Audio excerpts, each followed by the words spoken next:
706. On the cliff of half of the Great Wall of Sword Aura, a grey robe fluttered in the wind.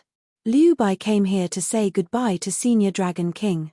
She had just reached the nascent soul realm and received 2 pure sword wills as a gift.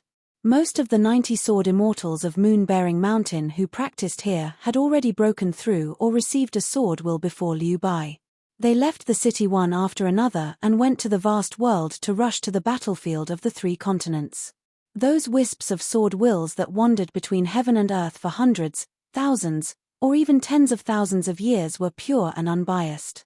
As long as the sword heart was clear, those who were compatible with it would be recognized as the sword cultivator of the world. They would be able to get a chance, a pure inheritance without any so-called incense or the title of master. There was only one kind of existence, no matter how high the talent or how good the qualification was, could never be favored by the sword will. For example, Kui Yu, who was listed as one of the top 10 young people in the wilderness, and the girl whose nickname was Dooku. Liu Bai said softly, "Senior Dragon King, I'm about to leave here and go to Tongyi continent to follow teacher and senior brother. I wonder if senior has any words for me to pass to teacher." The strong wind blew on the city wall, but the grey robe did not speak. Liu Bai did not dare to urge this eccentric senior. She was not in a hurry to leave the city wall. She looked at the opposite cliff and could not see the trace of the bright red robe.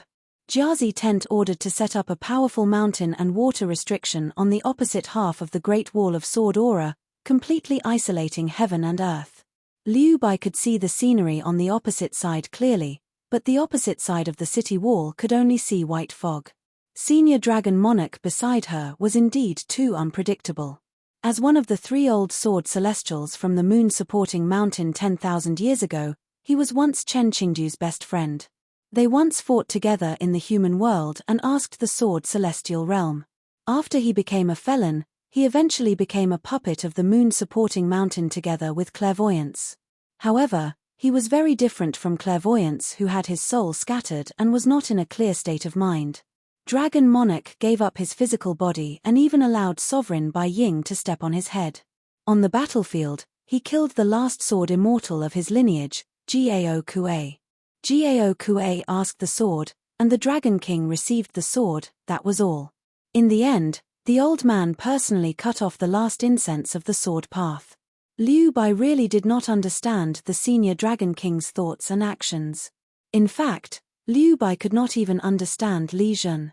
Li Zhen was still on the city wall, as if he was determined to fight to the death with the young hidden official.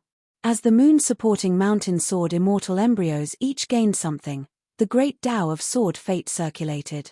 Naturally, it would cause the other half of the Great Wall of Sword Qi to become thinner and thinner. This caused that fellow's situation to become more and more precarious. This was because the stability of that half of the Great Wall of Sword Qi was closely related to the destiny of the Sword Tao. It was believed that the young hidden official who had fused with half of the Great Wall of Sword Qi would have the clearest and sharpest perception of this in the world. The mortals at the foot of the mountain were ignorant and ignorant. They did not know the principles of life and death. Therefore, they did not know that old age was approaching, and did not know which genius was about to reach the end of their life. The Dragon Monarch said, "Ask your teacher to ask Liu Cha to come back here and do his best. In a year at the latest, we must force that kid into the unpolished Jade Realm. No. I must not be affected by that person's words. The senior Dragon King must not be on the same side as him." Therefore, Liu Bai asked when he had doubts. He did not allow himself to be suspicious. He asked directly, "Senior Dragon King, why? Please enlighten me." The Dragon King smiled and explained, "For Chen Pinggan, breaking the Jindan and forming the Jindan is a matter of course. It is not easy to become a nascent soul sword cultivator, but it is not too difficult either. It is just that he needs some time to work hard. He is not in a hurry to raise the level of Qi cultivator. He is more focused on how to increase the fist intent. This is probably the most urgent thing in the eyes of that little mad dog. After all, cultivation depends on oneself. He has always been like climbing the mountain. Only his fist practice is unshakable. How can he not be anxious?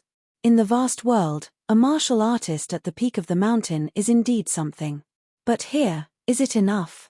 Liu Bai only felt dizzy. He said with a trembling voice, didn't he say that he was about to reach the pure jade realm? You believe whatever he says. The Dragon King sneered. The truth is that he casually said it to scare you and Li Jun. I wanted to say that he was about to reach the nascent soul stage, but you believed it, so I was too lazy to say it. Liu Bai sighed faintly. The Dragon King looked at the opposite side. What is this boy's temperament? Is it difficult to see through? Everything was seen as something that could be seen in his eyes. No matter how far away it was, no matter how difficult it was, as long as there was a path in his heart, he would not be in a hurry at all. He would just quietly work, and in the end, step by step, everything would be within his reach. However, one should not forget that this person was the worst at creating something out of nothing and relying on himself to find that one. He has the least confidence in this. Speaking of this, the Dragon King asked with a smile, you don't believe it, right? Liu Bai did not know how to answer. Senior Dragon King's statement made him skeptical. The Dragon King said helplessly, it seems that you are really scared by his 2 life source flying swords. Let me ask you, such a young martial artist of the 9th realm, who became a hidden official as a foreigner, and a smart person who can convince the public. He travels, experiences, and fights constantly, but has Chen Pinggan ever comprehended a punch that really belongs to him? Has he? No. Liu Bai suddenly understood and nodded gently. The Dragon King said, everything is within the rules. You have forgotten his other identity, a scholar. Self-examination, self-restraint, and caution are not only the cultivation of the mind, but also the heavy restrictions on the body. So the more it was like this, the more they could not let this young man really comprehend a punch one day. It meant that the young hidden official who focused the most on cultivation of the mind was expected to draw a line for the world with his own strength. In particular, they could not let this person really comprehend a sword. Generally speaking, if things were not fair, they would cry out. This young man had accumulated enough in his heart, anger, murderous intent, hostility, grief, and indignation. When the time comes, when he gathers all of them together and uses the final sword, the world might really change. Speaking of this, the Dragon King condensed countless fine sword chi into a vague figure. It was similar to the scene when Chen Pinggan first appeared in the Great Wall of Sword Chi. The Dragon King stretched out his hand to open the mountain and continued, he wants to cultivate the mind step by step. Then we have to force him to take shortcuts and force him to be unreasonable. Even if he becomes a nascent soul sword cultivator, it is still not easy for this guy to reach the Jade Primitive Realm. In a hurry, he will most likely use a shortcut secret method that reduces the height of the Great Wall of Sword Chi as the price, forcing him to drink poison to quench his thirst. Once he reaches the Jade Primitive Realm, he will completely die with the remaining half of the Great Wall of Sword Chi, and truly become the second Chen Qingju. Liu Bai glanced at the opposite cliff, but there was no trace of that person. He asked tentatively, it will be difficult to leave the Great Wall of Sword Chi? So you are worried that he will reach the Jade Primitive Realm, but he is more afraid of himself. The Dragon King nodded and said, if he is unable to reach the Jade Primitive Realm, he can only continue to defend the city with his real nascent soul and fake Jade Primitive Realm. Even better, Liu Cha's sword will cut the opposite city into 2. His great Dao foundation will be damaged and he will be half dead.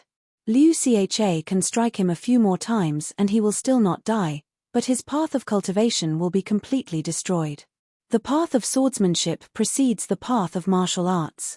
When the path of swordsmanship ends, his unification with the Great Wall of Sword Chi will become unworthy of its name. So what if he becomes a martial artist of the 10th realm? He will just be at the mercy of others and wait for his death. Sooner or later, whether it is me, you, or Shichen, or Feiran, it will be the same no matter who strikes. Every strike will damage his great Dao foundation. When he ascended the city, he would go to the grave.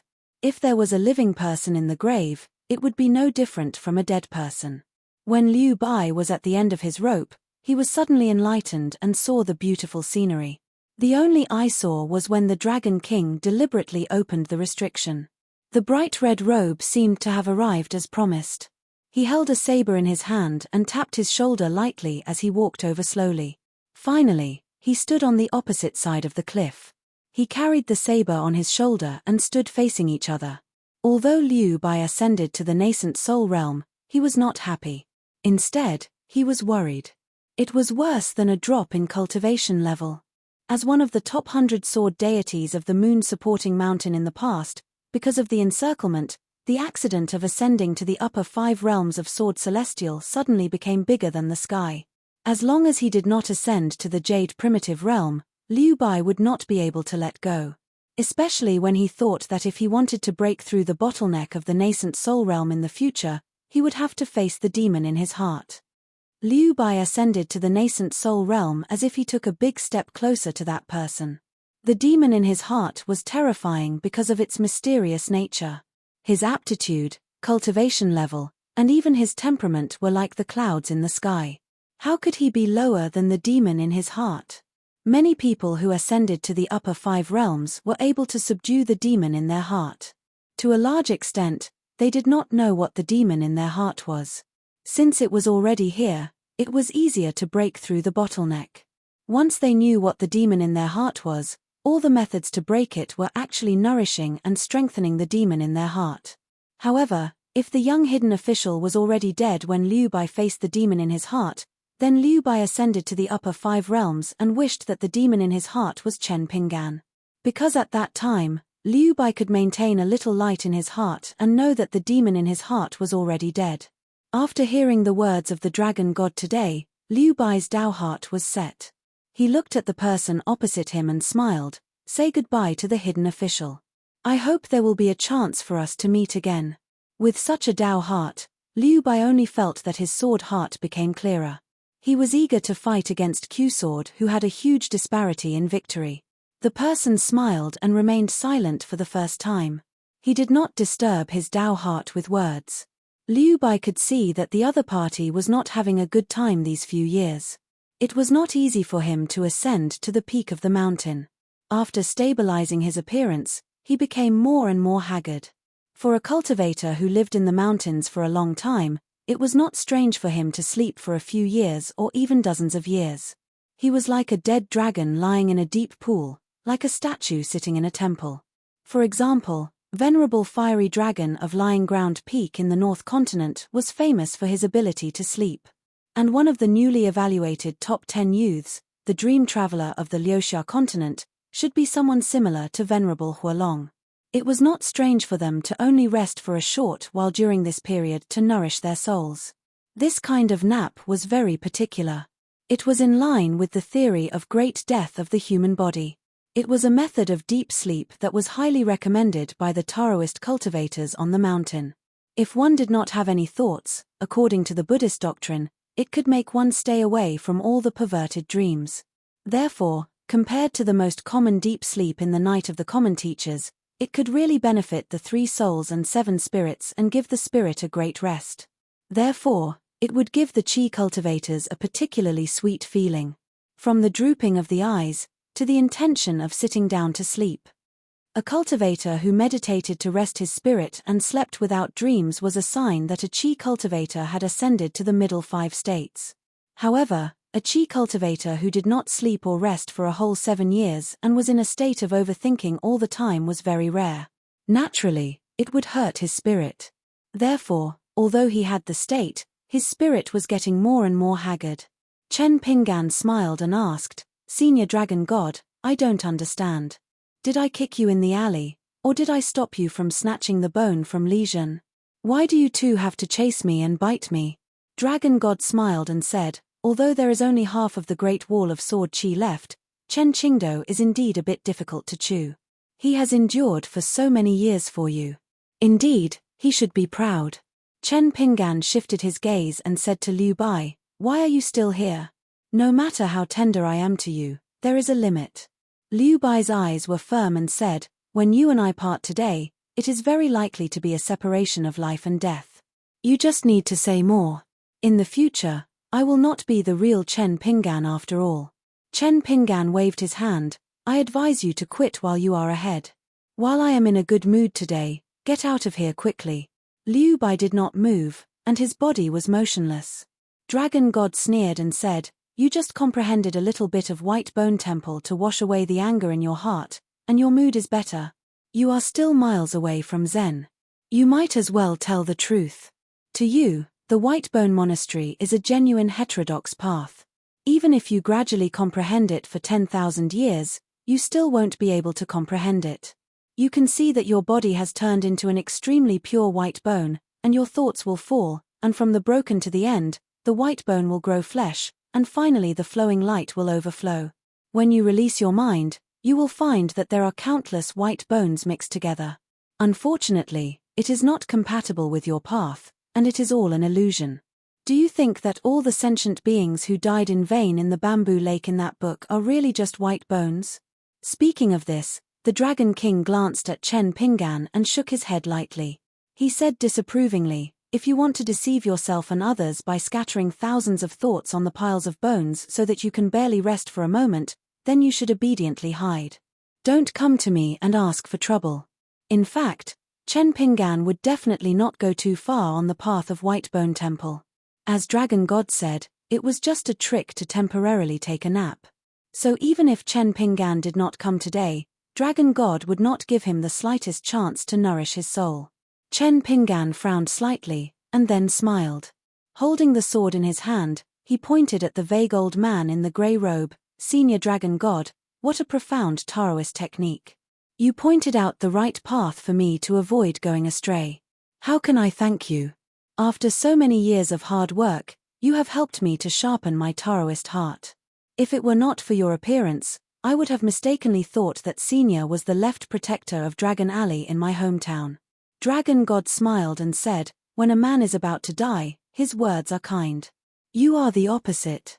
Chen Pingan turned his head again and asked curiously, "Are you really not leaving?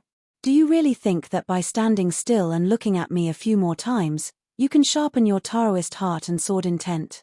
Liu Bai looked at the young man and sighed with emotion. "You are so pitiful." Chen Pingan narrowed his eyes and smiled. Dragon God suddenly used a powerful sword chi to isolate the world, not allowing Chen Pingan's words to reach Liu Bai's ears. He did not even let her look at the other party. Without the suppression of Dragon God's sword chi, the mountain and river restriction that covered half of the Great Wall of Sword Chi closed again. Liu Bai found that her vision was blurred and she could not see the other side. She was stunned. "Senior Dragon God, why?" Dragon God said, "You only need to know one thing. He was right when he asked you to stop. Moreover, he said this sentence to pave the way for the last sentence. Otherwise, if he said it and you heard it, it would make your heart demon sore." Liu Bai shook her head and said, "I don't believe it." The old man's figure condensed by the sword chi gradually dissipated, and once again turned into an empty grey robe. Dragon God said earnestly, "Let's go, there is no need to lower yourself to the same level as a mad dog. In the future, practice your sword well. If you can really cut off the heart demon manifested by this person, it will be of great benefit to you. It will be a blessing in disguise, and your achievements may be higher than before." Although Liu Bai did not know the inside story and was curious about Chen Pingan's words, she would not disobey Dragon God's teachings. She did not dare to treat her swordsmanship as child's play and fight with Chen Pingan. She immediately left the city on her sword. After Liu Bai left the city, Li Zhen, who had been standing not far away, came to Dragon God's side. Li Zhen said aggrievedly, "You are much better to Liu Bai than to me." Dragon God just turned his head and looked at the ruins of the city in the north. 10,000 years ago, the criminals who migrated here as sinners, everything came from nothing to something. Li Zhen asked, "Why are you so against Chen Pingan?" Dragon God said indifferently, "What hatred can a young man have with me? It's just that any sword cultivator who wants to be second to Chen Qingdu deserves to die." Li Zhen asked again, "Although I am not clairvoyant, I know that clairvoyance is disappointment. Why are you like this?" Clairvoyance's mentality was similar to that of the old blind man in the 100,000 Mountains. Sword Celestial Zhonglu was probably the same. They had the same mentality towards the old and new worlds. Dragon God retracted his gaze and remained silent. Li Zhen asked, "Is our hidden official really not a nascent soul, or is he just a broken aurous core?" Dragon God was too lazy to speak. Li Zhen muttered to himself, But it's not strange that Liu Bai pitied him. Heaven and earth were lonely, how could the sun and the moon not shine on him? Occasionally, birds would fly to the city, and after passing through the mountain and river formation, they would fly past the city. Since the sun and the moon could not be seen, there was no distinction between day and night, and there were no 4 seasons. Rebirth, concentration of the mind, body outside the body, was the yang spirit. It liked the light, and was the best place for aurous cause to rest. A divine light, free and unrestrained, was the yin spirit. It liked to roam at night, and was the place for nascent souls to rest and cultivate. Chen Pinggan and the Great Wall of Sword Aura paid a great price for their unification. The 3 had long been merged into one, or else they would not be able to bear the weight of the great demon's real name, and would not be able to truly unify with the Great Wall of Sword Aura. However, the young hidden official was destined to not have any yin spirit to travel out of his body. As for the Confucian sage's natal characters, it was impossible. Li Zhen laughed. Liu Bai is a little stupid, but it's good to be stupid. Her future inner demons would not be too stubborn. Dragon God decisively blocked the heaven and earth, which was equivalent to saving half of Liu Bai's life. Otherwise, the hidden official would only need to say a word to make Liu Bai lose half of his life. It was very simple. "Why do you like me?" was enough to make Liu Bai's daoist heart collapse. As for whether Liu Bai really liked him or not, it was not important at all. This was precisely the most troublesome problem. After all, if the world did not like someone, it did not matter. There were thousands of reasons for liking someone in the world, and there were thousands of reasons. Dragon God suddenly used the sword aura to isolate an imperceptible small world, and asked, "What did you see?" Li Zhen asked back, "What are you talking about?" Dragon God said in a deep voice, "Your life source flying sword is called time." Li Zhen laughed, "So what if it is? Don't you know better than anyone that I am the most idle sword cultivator in the world, or at least one of them? With my level, what can I see and what can I do?" Li Zhen shook his head and said self-deprecatingly, "I didn't see anything, and I didn't do anything." The reason why Li Zhen was unwilling to become a clairvoyant was because of the life source flying sword that was like a big cage of heaven and earth. In the past, there were many young sword cultivators in Jiao Shenying who besieged Chen Pinggan. After that, Zhu Gong noticed Li Zhen's dispirited state of mind and persuaded Li Zhen face to face. With his current state of mind, in the next 100 years, his achievements might not be as good as Liu Bai. Zhu Gong also asked Li Zhen, who wanted to stay away from the true self of clairvoyance, whether he could give up clairvoyance and Li Zhen in this life for the identity of a sword cultivator and really give out a sword. At that time, Li Zhen's answer was very strange. In turn, he asked Zhu Gong if he had walked through the long river of time, and Li Zhen finally gave 2 words, riverbed and fate. The eldest sword immortal Chen Qingju once saw an old friend and also had a sigh. If he went against the flow of the long river of time for 10,000 years and returned to the battlefield, he would be able to challenge any of the seniors of the sword. Li Zhen looked across and murmured, "I envy you." And the young hermit who was envied by Li Zhen, with the zhankan hanging on his waist, was slowly punching on the city wall. Just like in the past, he punched and left alone. At that time, there were still 2 huts on the Great Wall of Sword Aura. The old sword immortal was still there, and so was Cao Ci, who had won 3 rounds consecutively. Compared to Chen Pinggan, whose thoughts were constantly changing, the flow of the long river of time was really too slow.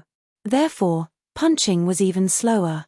Every time he punched, it was like going back and forth between the peak and the foot of the mountain, digging a handful of soil, and finally moving the mountain. On the opposite half of the Great Wall of Sword Aura, every time the barbarians killed a great human cultivator, they would carve a big word on the city wall. Moreover, the Jiazi tent seemed to have changed its mind. There was no need to kill an ascendant realm cultivator, even if it was an immortal realm cultivator or the leader of a big sect. They could carve the name of the great demon and the person they had killed.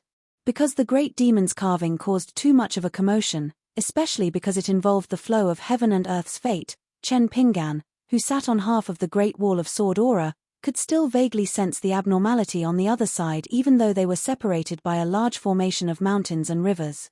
Occasionally, he would punch or slash to break the formation, which was not some boring action by Chen Pinggan. Zhu Shunji, one of the 10 people of the Central Divine Continent, Sword Immortal Ku Xia's martial uncle. An ascendant realm cultivator from the Fuyao continent.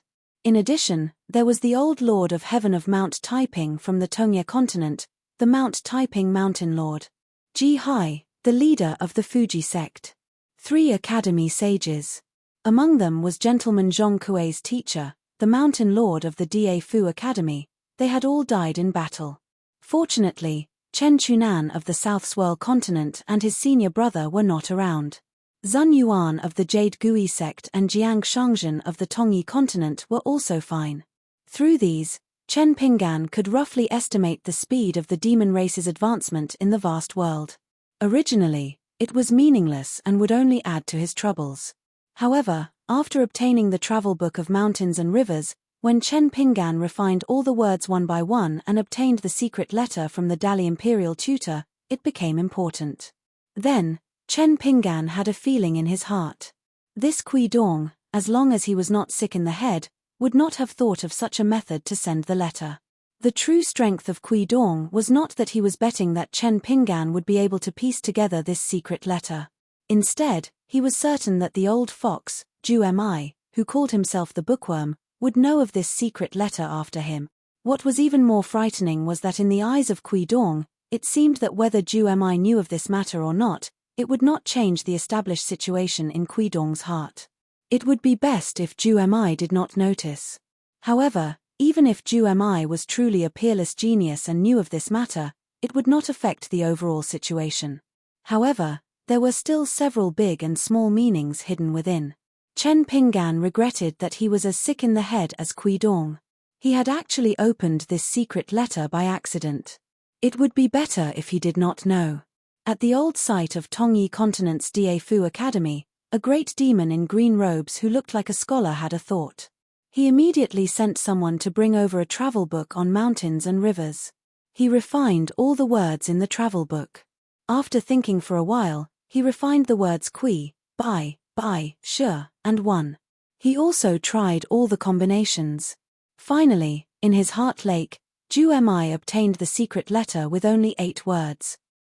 The time is right, the mountains and rivers will be reversed. Zhu Mi laughed involuntarily. He used his heart to call out to Kui Dong. Then, he extended his hand. Let me invite Imperial Tutor Kui to have a chat. The other party was scheming openly. He was betting on whether the Aquarius continent would be able to decide the direction of the world. If the Aquarius continent could be defended, then the so-called reversal of mountains and rivers would be meaningful. After all, the remaining half of the Great Wall of Sword Qi in the wasteland still belonged to the vast world. If they could not defend it, Kui Dong could only exchange his life for a life. At most, he could only save a young man. And it depended on whether the other party was willing to leave the Great Wall of Sword Qi and change places with Kui Dong. The most interesting part was that Zhu Mi dared to say that if Chen Pinggan really sought help from Kui Dong, who had lost the Aquarius continent, he would most likely be disappointed. If Kui Dong ignored him, then it would truly be an interesting game.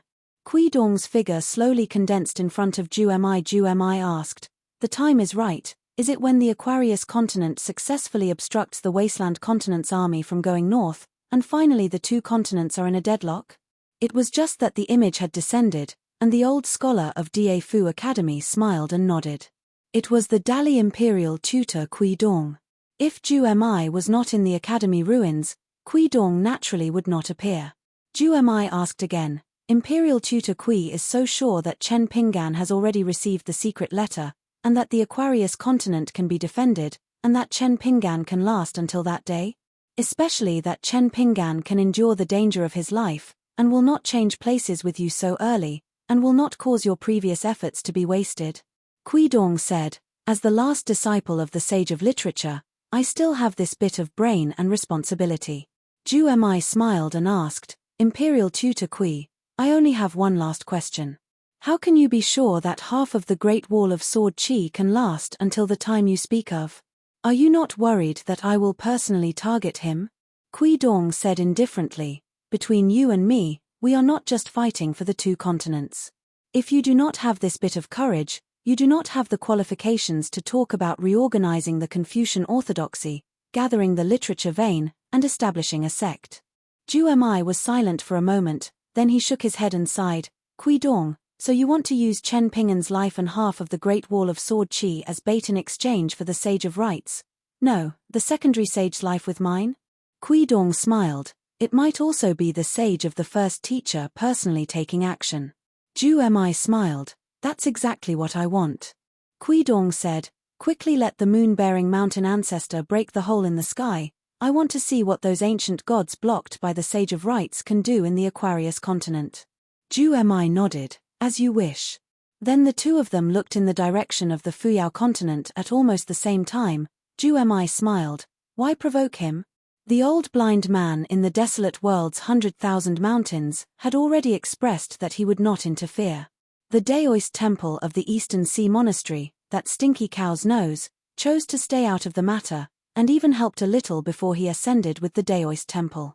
That old monk's whereabouts were still unknown. The most likely was that he had already reached the Aquarius continent, but this was still within the expectations of the moon-bearing mountain. Only the scholar of the Central Plains, who was known as the proudest of the mortal world, according to the original calculations, after going to the fifth continent, he would stay there and return the sword to the Xuanju temple of the green underworld. He should not have returned to the vast world with the sword. Unexpectedly, he still attacked. The level 14 cultivator, the scholar Bai Yi, held the immortal sword and appeared in the Fuyao continent in the southwest of the desolate world. He attacked 3 times, one sword forced the opponent out of the Fuyao continent, one sword crossed the sea, and one sword landed near the old site of the inverted hanging mountain, killing a sovereign great demon. 707. It was the beginning of spring in the 7th year of Jiachuan. The ancestral hall of Ascension City held the second official meeting where all direct disciples had to be present. All the sword cultivators who built residences and traveled outside returned on time. It had been 6 years since the first time they hung the statue and offered incense. 41 chairs were placed in the ancestral hall's main hall. Only the table under the portrait had 2 empty seats. The criminal official's seat was on the left, while the hidden official and the Treasury Spring residents were on the right. There was a vague confrontation between the two sides. The leader of the criminal official's branch, Qi Shou, had reached the Jade Pure Realm not long ago. The seats were for 2 old nascent soul sword cultivators. They came from small families on Taixiang Street and Yuhu Street. In the past, they were the vassals of the Chen and Naylan families.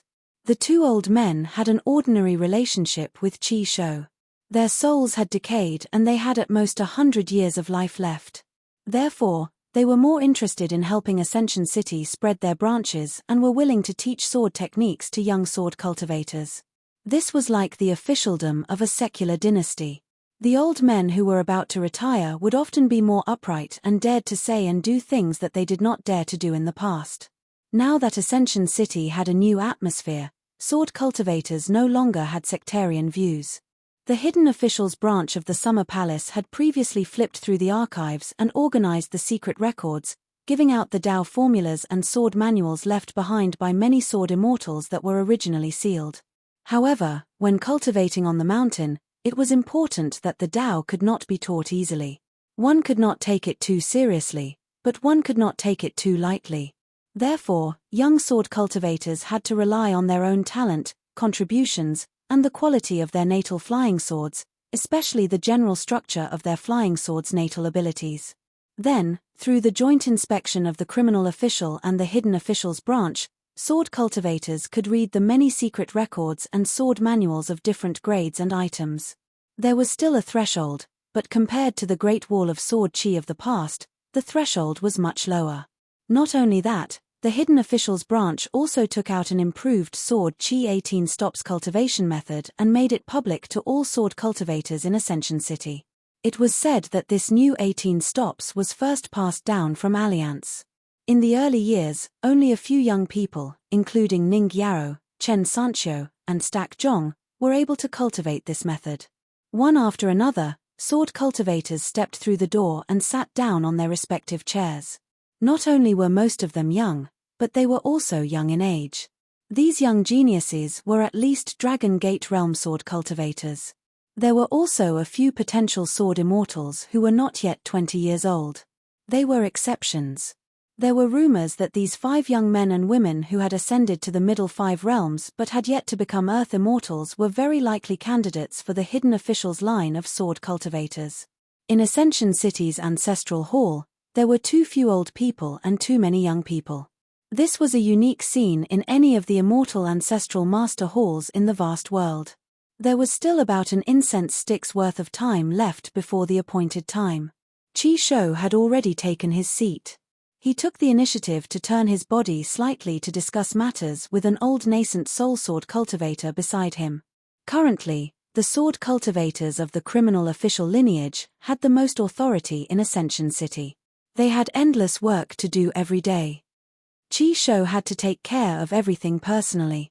The location of the 8 mountains around Ascension City, the placement of the winning items, and the creation of the mountain water formation all required Qi Shou's decision. To be able to ascend to the upper 5 realms in such a busy situation, it was enough to show Qi Shou's amazing aptitude. All these years, Qi Shou did not blindly focus on sword cultivation and deliberately pursue that unpolished jade realm. Instead, he was busy working for Ascension City year after year. This won Qi Shou a lot of people's hearts. As Ning Yarrow had yet to appear, the atmosphere in the Ancestral Master Hall was still relatively relaxed for the time being. This was because everyone knew that Ning Yarrow alone occupied half of Ascension City's Ancestral Master Hall. Guo Zhujiu placed the mountain walking staff on both sides of the chair's armrests and gently swung her legs. Beside her sat an old lady and a fair person. Jiyu Zhenlong said telepathically, "Lu Duan, why hasn't Ning Yarrow ascended to the Ascension realm yet? To be honest, I'm a little disappointed." As for how to address Ning Yarrow, it was actually a big problem for the hidden official lineage of the old Summer Palace. It didn't seem appropriate to call him Lord Hidden Official. It seemed even more inappropriate to call him by his name. After all, Ning Yarrow was already a true Great Sword Immortal. But to call him Great Sword Immortal Ning was too distant. Fortunately, Ning Yarrow had spoken earlier. They could just call him by his name. In the end, no one was polite, nor did they dare to be polite to Ning Yarrow. Moreover, the hidden official lineage's sword cultivators were not polite people to begin with. Guo Zhujiu patted the green bamboo staff with both hands and sneered telepathically, "What do you know? You don't know anything. This is Master's wife leaving some face for them." Dong Buji suddenly slapped the back of Guo Zhujiu's head. Guo Zhujiu raised both of her hands and made a messy fist stance. Her shoulders shook as if she had broken up Dong Buji's fist intent. Then she said angrily, "Sister Dong, what are you talking about? I didn't say anything bad about you, I swear to God." Dong Buji's fingers were deftly flipping a book collection seal made of frost jade. She smiled and said, "My hands are itchy." Guo Zhujiu complained softly, "Master Hidden Official isn't here, and Master's wife hasn't arrived yet. You're already bullying me." Wang Xinshui suddenly asked, "Great Sword Immortal am I, and the 2 good brothers Cao Gun and Xian Can, are they still considered as our hidden official lineage sword cultivators?" Jiyu Zhenlong rolled his eyes and said, "Are you stupid? Is it difficult to move a few more chairs? Don't our Summer Palace still have their names on our genealogy records?" Wang Xinshui nodded and said, "That makes sense, that makes sense." In the early days of the Summer Palace, Jiyu Zhenlong, Wang Xinshui, Cao Gun, and Xian Can called each other brothers from the bottom of their hearts. They all saw each other as kindred spirits, so Dong Buji called them the hidden official's 4 lackeys. Then, the 4 of them added up to one Guo Zhujiu. Luo Zheni felt a little sad for no reason. In today's Ascension City, Luo Zheni was a little like the Great Wall of Sword Aura. Not only were they born beautiful, but they were also destined to become female sword cultivators. Back in the Summer Palace, Sword Immortal Chou Miao was still there. Lin Junbai, Song Gaoyuan, and the other youngsters were all there. Just by watching Lin Junbai play chess with Cao Gun and Xian Can, each of them had a lot of bad chess pieces behind them, but each of them liked to be a useless strategist. At that time, Luo Zheni didn't find it interesting. Looking back, Luo Zheni realized that it was a very interesting thing. There was a young man who watched from the side with his hands in his sleeves. His chess skills weren't good, but he liked to give random advice, as if he wanted to see the world in chaos. If Cao Gun and Xian Can won against Lin Junbai, Guozhujiu would lead the 4 lackeys to flatter him. If they lost, that person would confidently say that it was his fault. It didn't make sense. After Fan Dash sat down, his expression was solemn and he was silent. He was the one who sat the most properly among the hidden officials' sword cultivators, and also the one who was the saddest. The girl he liked the most was already a married woman. When he met her on the street, her child already knew to call him Uncle Fan. For some reason, he was only a little disappointed at that time, but he didn't feel heartbroken anymore. Looking at the child who looked like her, Fan Dash only knew that he smiled in relief. But he didn't know how his smile would look in the eyes of the woman who was already a married woman, and then a mother. His best friend, Chen Sancho, went to Vast World. His most trusted young hidden official was left alone at the Great Wall of Sword Aura.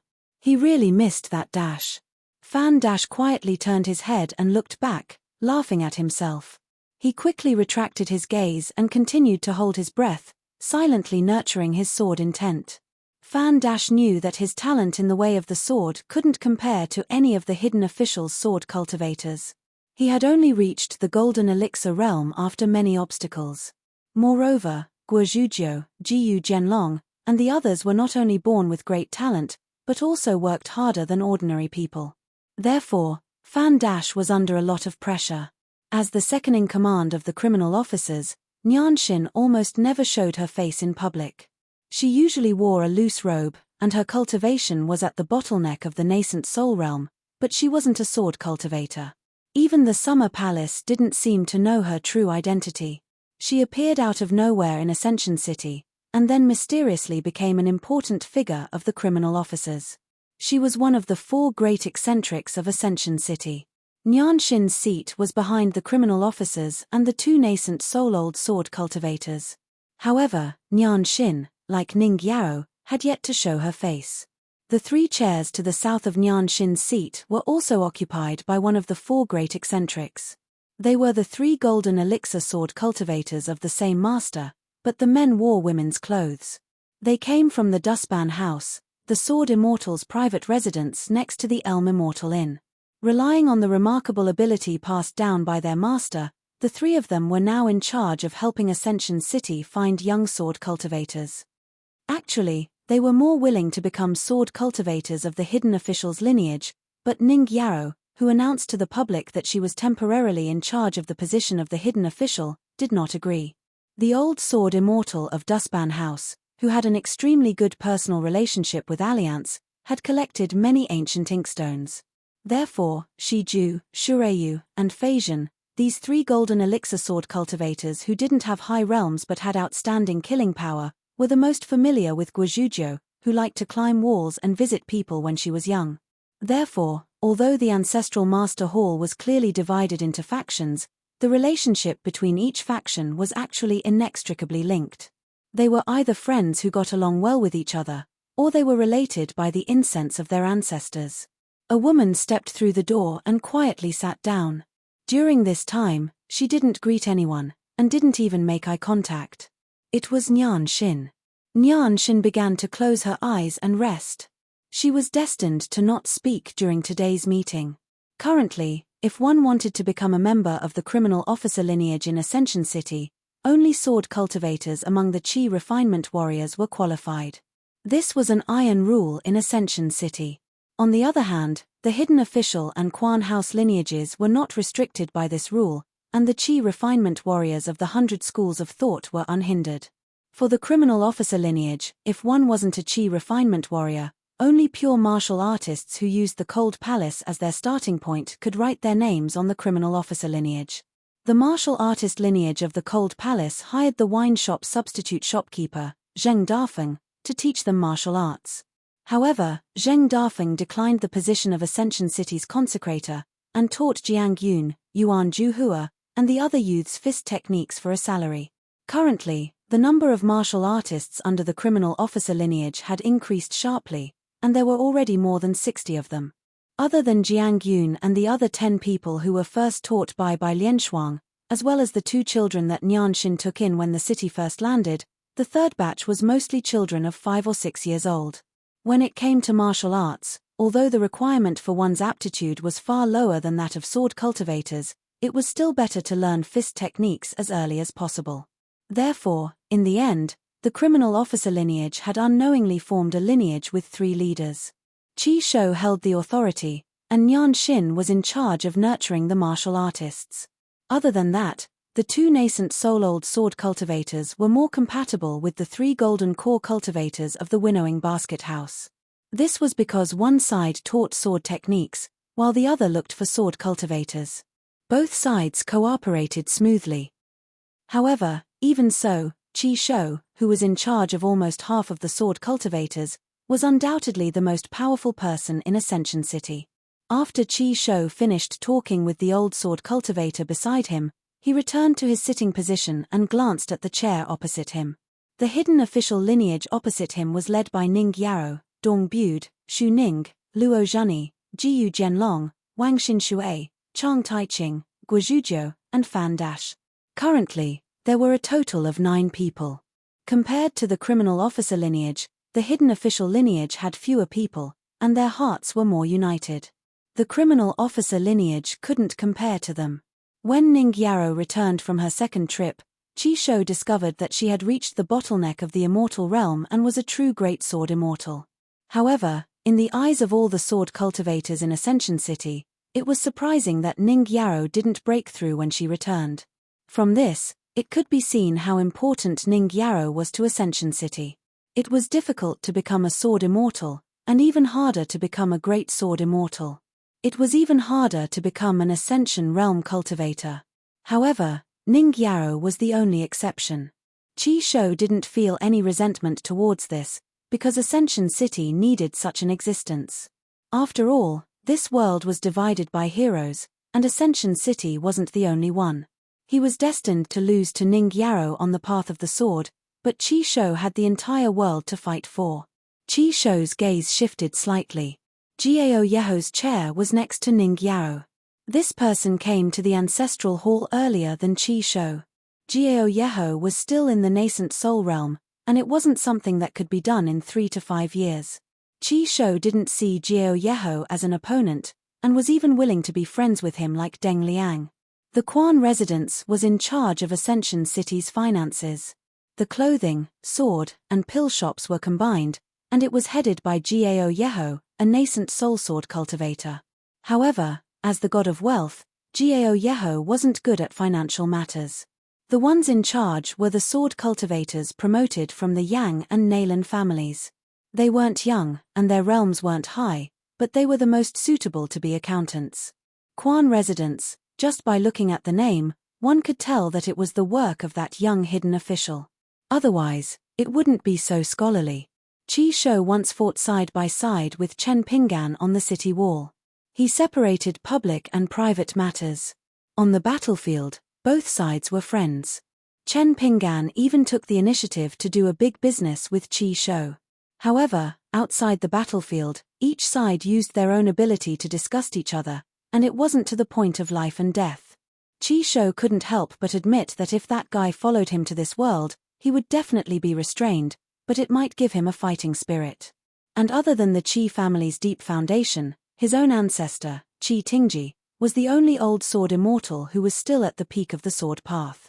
Even if Qi Tingji was in the vast world, and continued to kill demons with his sword, to the current Ascension City, he was still a huge deterrent. Deng Liang's seat was near the gate, so he was neighbors with the most junior but talented children. This didn't follow the rules. As the first consecrator of Ascension City, his seat should be near Jiao Yeho and Nai Xin. It was Deng Liang who insisted on this arrangement. This also made Deng Liang's popularity in Ascension City, which wasn't bad to begin with, become rather good.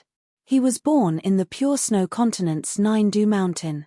As a direct disciple and a nascent soul sword cultivator, he was the mountain lord of the Nindu Mountain's solemn peak. After returning home, he secretly became a green member. This was more difficult than becoming a direct disciple of the ancestral hall. because once he became a green member of the Nine-Du Mountain, he would be able to take away a portion of the sect's luck. Deng Liang was born in the old hidden official's lineage, and at the same time, had a close relationship with the leader of the penal official, Qi Shou. Therefore, Deng Liang chose not to rely on either side, and intentionally distanced himself from the hidden official's lineage. This was an extremely sensible and wise move. Deng Liang came here for 3 things. He wanted to cultivate his sword and break through the realm, and he wanted to become a great sword immortal. He wanted to see his beloved girl, Dong Biyu, and he didn't expect more. Secondly, he wanted to be the bridge between Ascension City and the Nine-Du Mountain. Deng Liang also hoped that he could do something for Ascension City, and try his best to avoid the conflict between the hidden official and the penal official's lineage.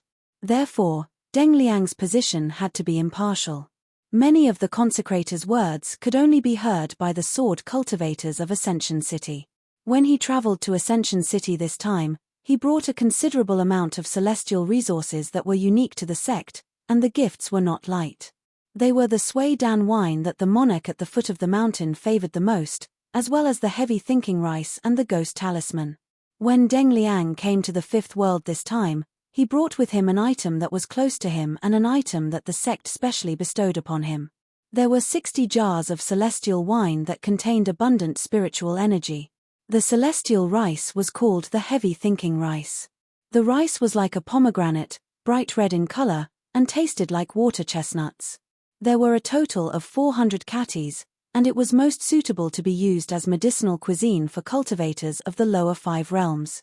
The 300 ghost talismans were especially precious, and they were also known as the green-veined golden book in the Snow-White continent. They were made of talisman material, a type of celestial leaf that was unique to the Nine-Du Mountain.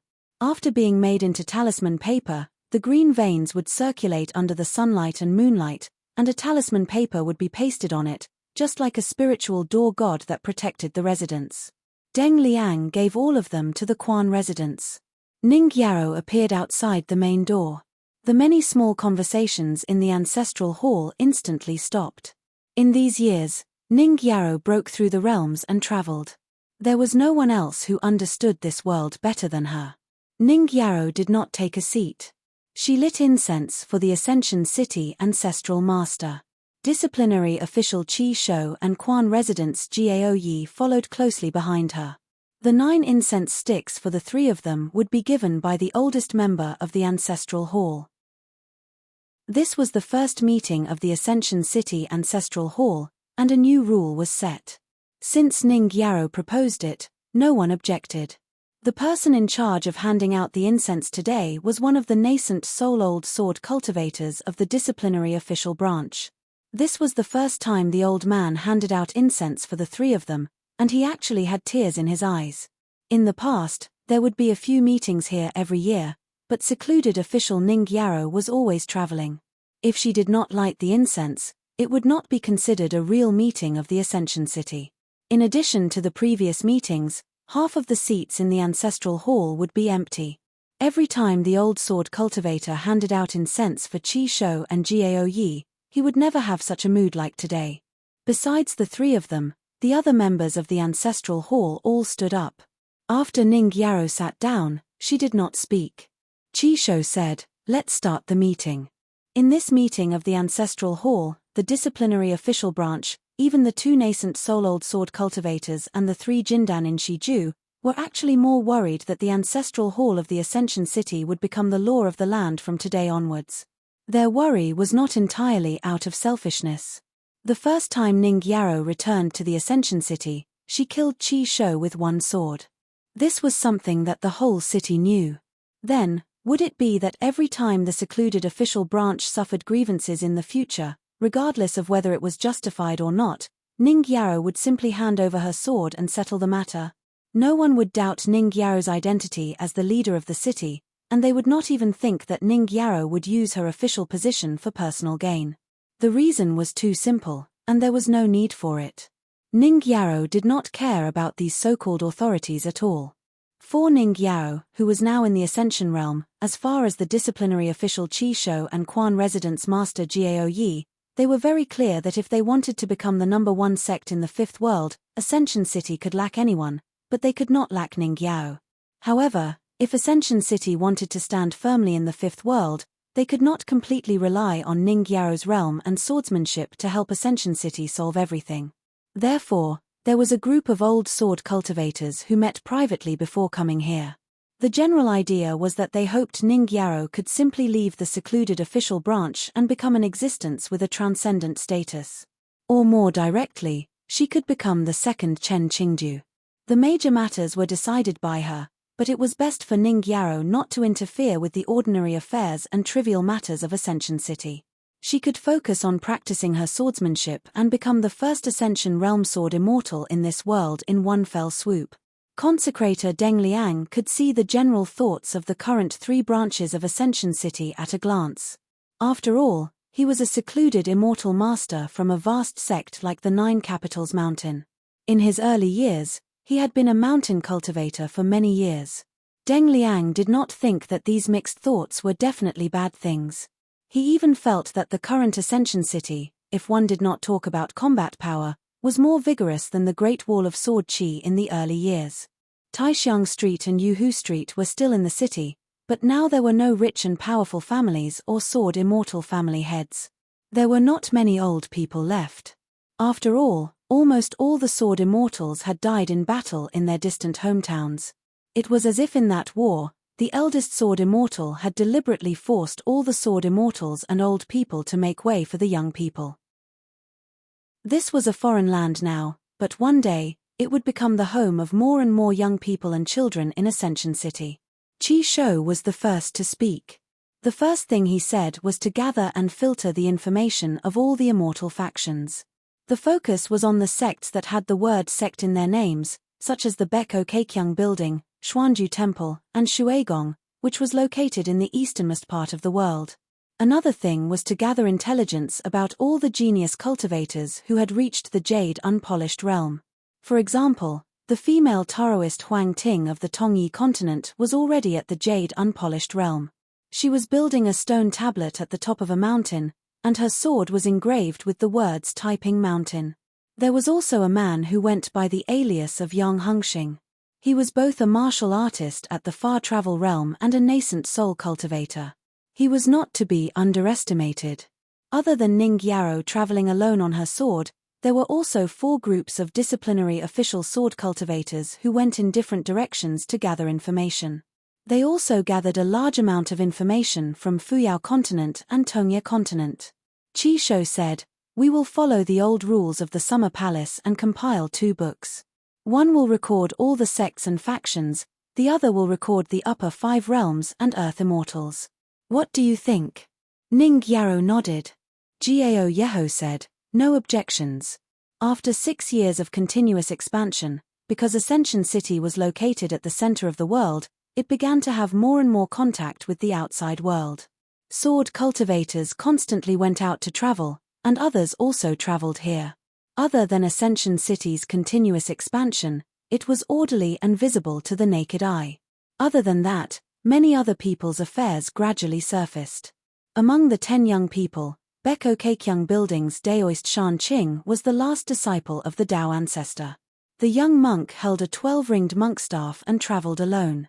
Among the 10 candidates, there was Liuxia Continent's Qianyu Grotto, Tianshu, who had already built a transcendental platform. Other than that, there were already many Jade Unpolished Realm cultivators in this world.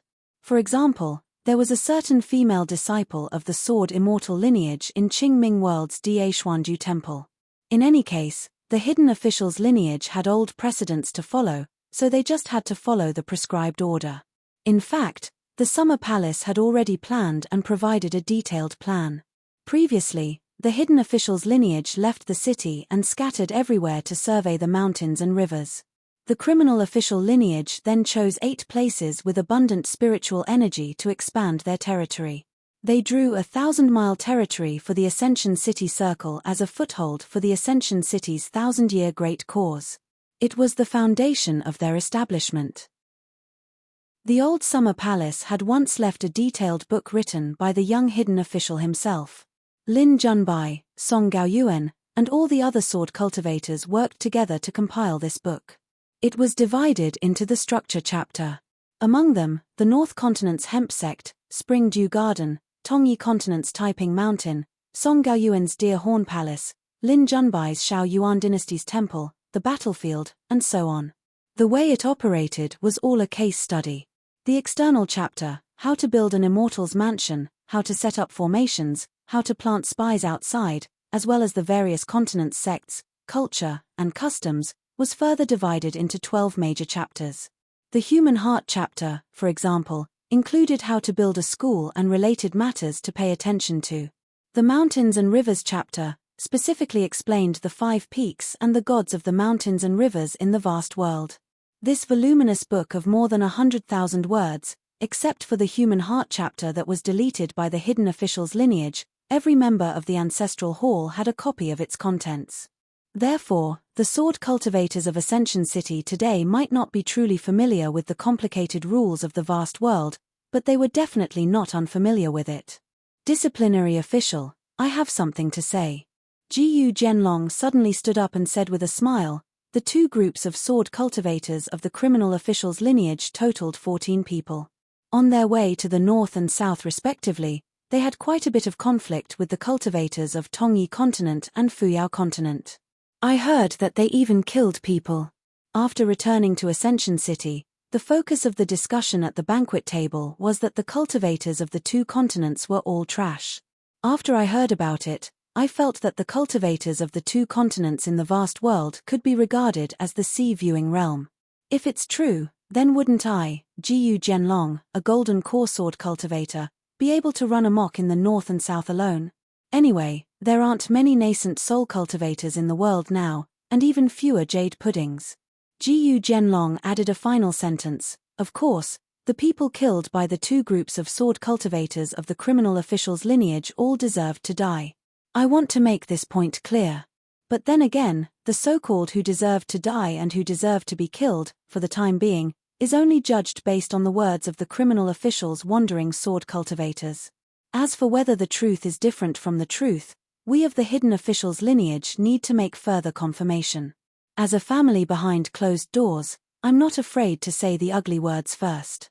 If we confirm that there really are sword cultivators outside, wantonly killing and helping our Ascension City win such a great reputation, we must return the favor. When the time comes, I'll have to pay them a visit to reason with them. The golden core sword cultivator of Dustban Temple named Shui Yu frowned slightly. Jiyu Zhenlong, aren't you making a big fuss over nothing? Wang Xinshui opposed him and said with a fake smile, Brother Shui Yu, is there really such a small matter in the world? Which major matter isn't a small matter? Shui Yu, who had a good relationship with both Jiyu Zhenlong and Wang Xinshui, was about to continue speaking, but was stopped by his senior brother Shi Ju through telepathy. A young sword cultivator of the criminal official's lineage sneered, during the Great War, some people didn't contribute much. Now that they're free, they spare no effort to deal with their own people. If that's the case, I think that as long as we meet outsiders in the future, our Ascension City's sword cultivators will take the initiative to give way and apologize in advance. How about it? Could it be that the hidden official's lineage's sword cultivators could say such eccentric words? Who couldn't? Dong Bude and Luo Zhini almost stood up at the same time. Unexpectedly, Ning Yarrow glanced at that young sword cultivator. In the blink of an eye, he flew out of the ancestral hall's gate with his chair. Then Ning Yarrow said, after the meeting, change the person and get a new chair. After that young sword cultivator fell to the ground, he was shocked, frightened, and even more hateful. Just as he was about to open his mouth to speak, he seemed to be enveloped by sword chi and turned into a tragic bloody person, fainting on the spot. Ning Yarrow said, continue the meeting. Chi Shou's expression was calm. Jiao Yeho was indifferent. An old nascent soul stage sword cultivator wanted to say something but stopped. Deng Liang sighed softly. Did the person outside speak without thinking at all? Jiyu Zhenlong's words were based on the facts, but the person outside the door was against the person, and against the entire lineage of sword cultivators of the old summer palace. Righteousness and personal virtue, good and evil deeds, right and wrong, how complicated was that? Once the person was against the person and not the matter, how could a certain reason be explained clearly? Ning Yarrow looked at the silent crowd and said indifferently, "The people sitting here may not be sword cultivators, and may not have a high level of cultivation, but their brains can't be too stupid. There are only so many people in Ascension City now. It's just a circle of 1,000 miles, and it's already slightly stretched. Therefore, it's still a bit early to play with the politics of the palace below the mountain. The only rule in the Ancestral Hall's meeting is to focus on the matter and not the person. If you like to focus on the person and not the matter, don't come here to occupy a seat." Ning Yarrow then looked at Qi Shou and asked, "Who is this person's sponsor and guarantor in the lineage of criminal officials?" Qi Shou reported 2 names. Immediately, 2 golden core sword cultivators stood up in the Ancestral Hall. Ning Yarrow turned and said to Shu Ning, "Record this down, and then go through the files of the person outside the door." Shu Ning stood up and took her seat. Ning Yarrow said slowly, "Including the lineage of hidden officials, including Jiyu Jianlong in the future, everyone has to be more careful when talking about matters. In the past, when we were discussing matters at the Great Wall of Sword Qi, ordinary unpolished jade realms were not qualified to appear. Only immortals could appear, and only old sword immortals could speak." Jiyu Jianlong immediately nodded and said, "Got it, I will be careful." Ning Yarrow turned and looked outside the door of the Ancestral Hall. It hasn't been 7 years, and everyone is so arrogant. For a moment, the atmosphere was extremely solemn. Deng Liang had no choice but to stand up and explain. "If we still treat all the Qi refinement warriors other than the swordsmen in the Ascension City as potential enemies, then one day, our Ascension City will become a lonely military base with enemies everywhere. If we still see all the Qi cultivators in the world as embroidered pillows with low killing power, then we will definitely be at a disadvantage. We will be used by other forces to form alliances. Sooner or later, we will realize that the sword is not in the sword at all. Accidents will only happen, and we will die." Deng Liang's tone gradually became heavier. What one thinks and what one does are 2 completely different things. If the sword cultivators in the Ancestral Hall are so arrogant, how can the sword cultivators outside be so arrogant? They like to see all outsiders as ants, and feel that other people's lives are insignificant. Everyone who can be killed or not will be killed with the sword. Then, I feel that Ascension City does not need to fight for the world.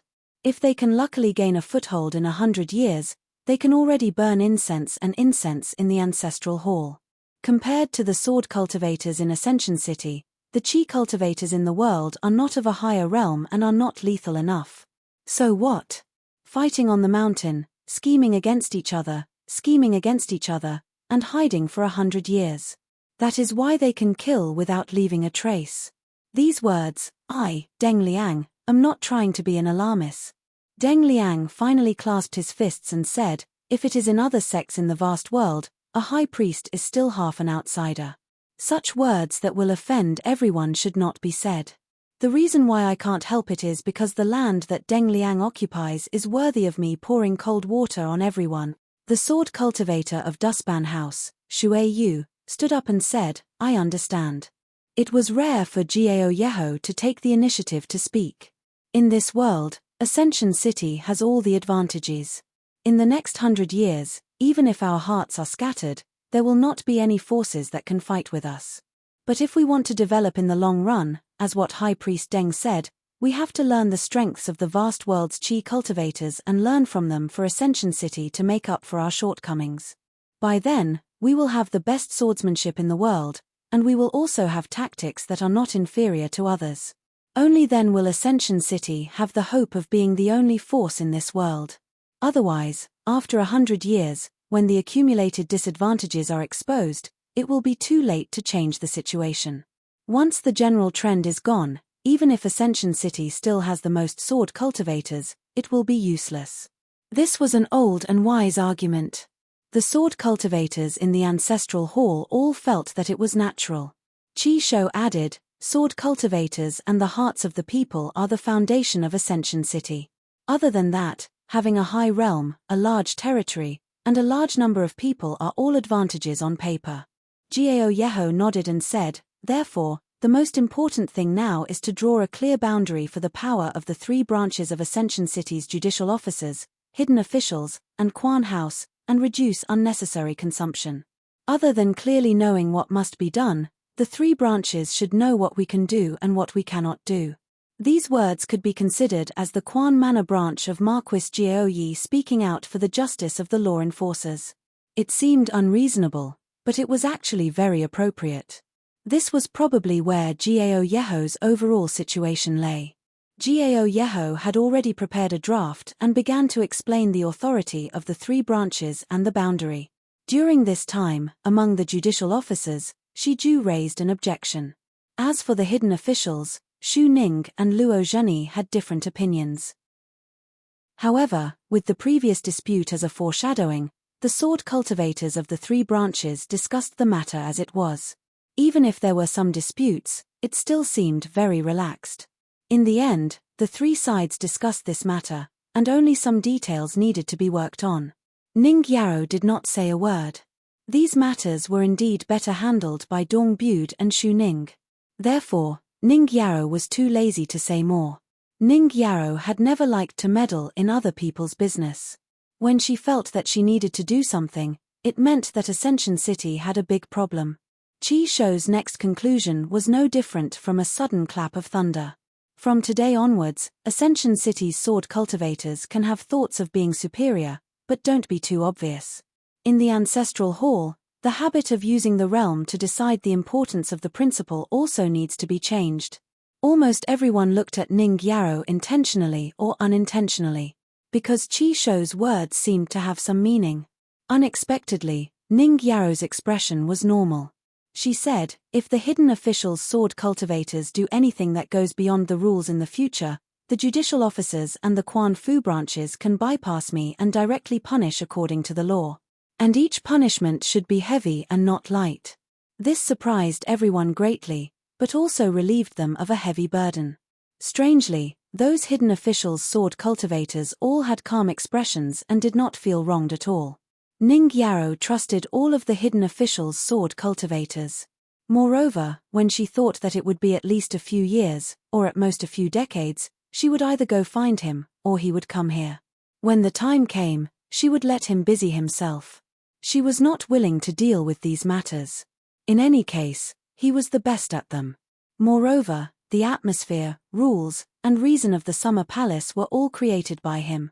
In the future, there would be more and more honorary guests, as well as foreigners who came here to travel or settle down. Ascension City would gradually become a mixed bag of good and bad people. The conflicts between the foreigners and the native sword cultivators of Ascension City, whether overt or covert, would only accumulate and in turn affect the hearts of the native sword cultivators of Ascension City. The hearts of the people were complicated, and even more troublesome than the Great Wall of Sword Qi in the past.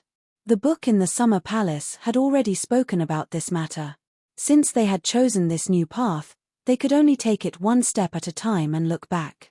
If there were mistakes, they would correct them. Every time they corrected a mistake, not only would it not be a bad thing, but it would also be a kind of gain. That person asserted that as long as they used a stupid method of constantly correcting small mistakes until there were no major mistakes in the end, the hearts of the people would not be in chaos. Don't learn from those sects in the vast world. Most of the skills are to cover up mistakes. We, the sword cultivators of the Great Wall of Sword Qi, must have the courage and strength to correct mistakes. After this sentence in the book, that person added the word must. His strokes were extremely heavy, and his strength penetrated the back of the paper. With great power in hand, one would often become arrogant. Since the sword cultivators of the Great Wall of Sword Qi no longer had a mortal enemy like the wilderness, then their true enemy was actually themselves. Hence, they had to cultivate their hearts more in the future. As long as the starting point of the discussion in the Ancestral Hall was for the sake of Ascension City, then all the sword cultivators of the hidden officials' lineage had to tolerate some unpleasant words, and they had to tolerate some people slamming the table and cursing their mothers. And these kinds of people, when they left the Ancestral Hall, must not be hated by others, and must not be ostracized. Once this was the case, over time, whether or not the Ancestral Hall had sword immortals, and whether or not the number of sword immortals was the highest in the world would not be significant. All the children who grew up in the city must remember those senior sword cultivators, and also remember those sword cultivators who came from the vast world.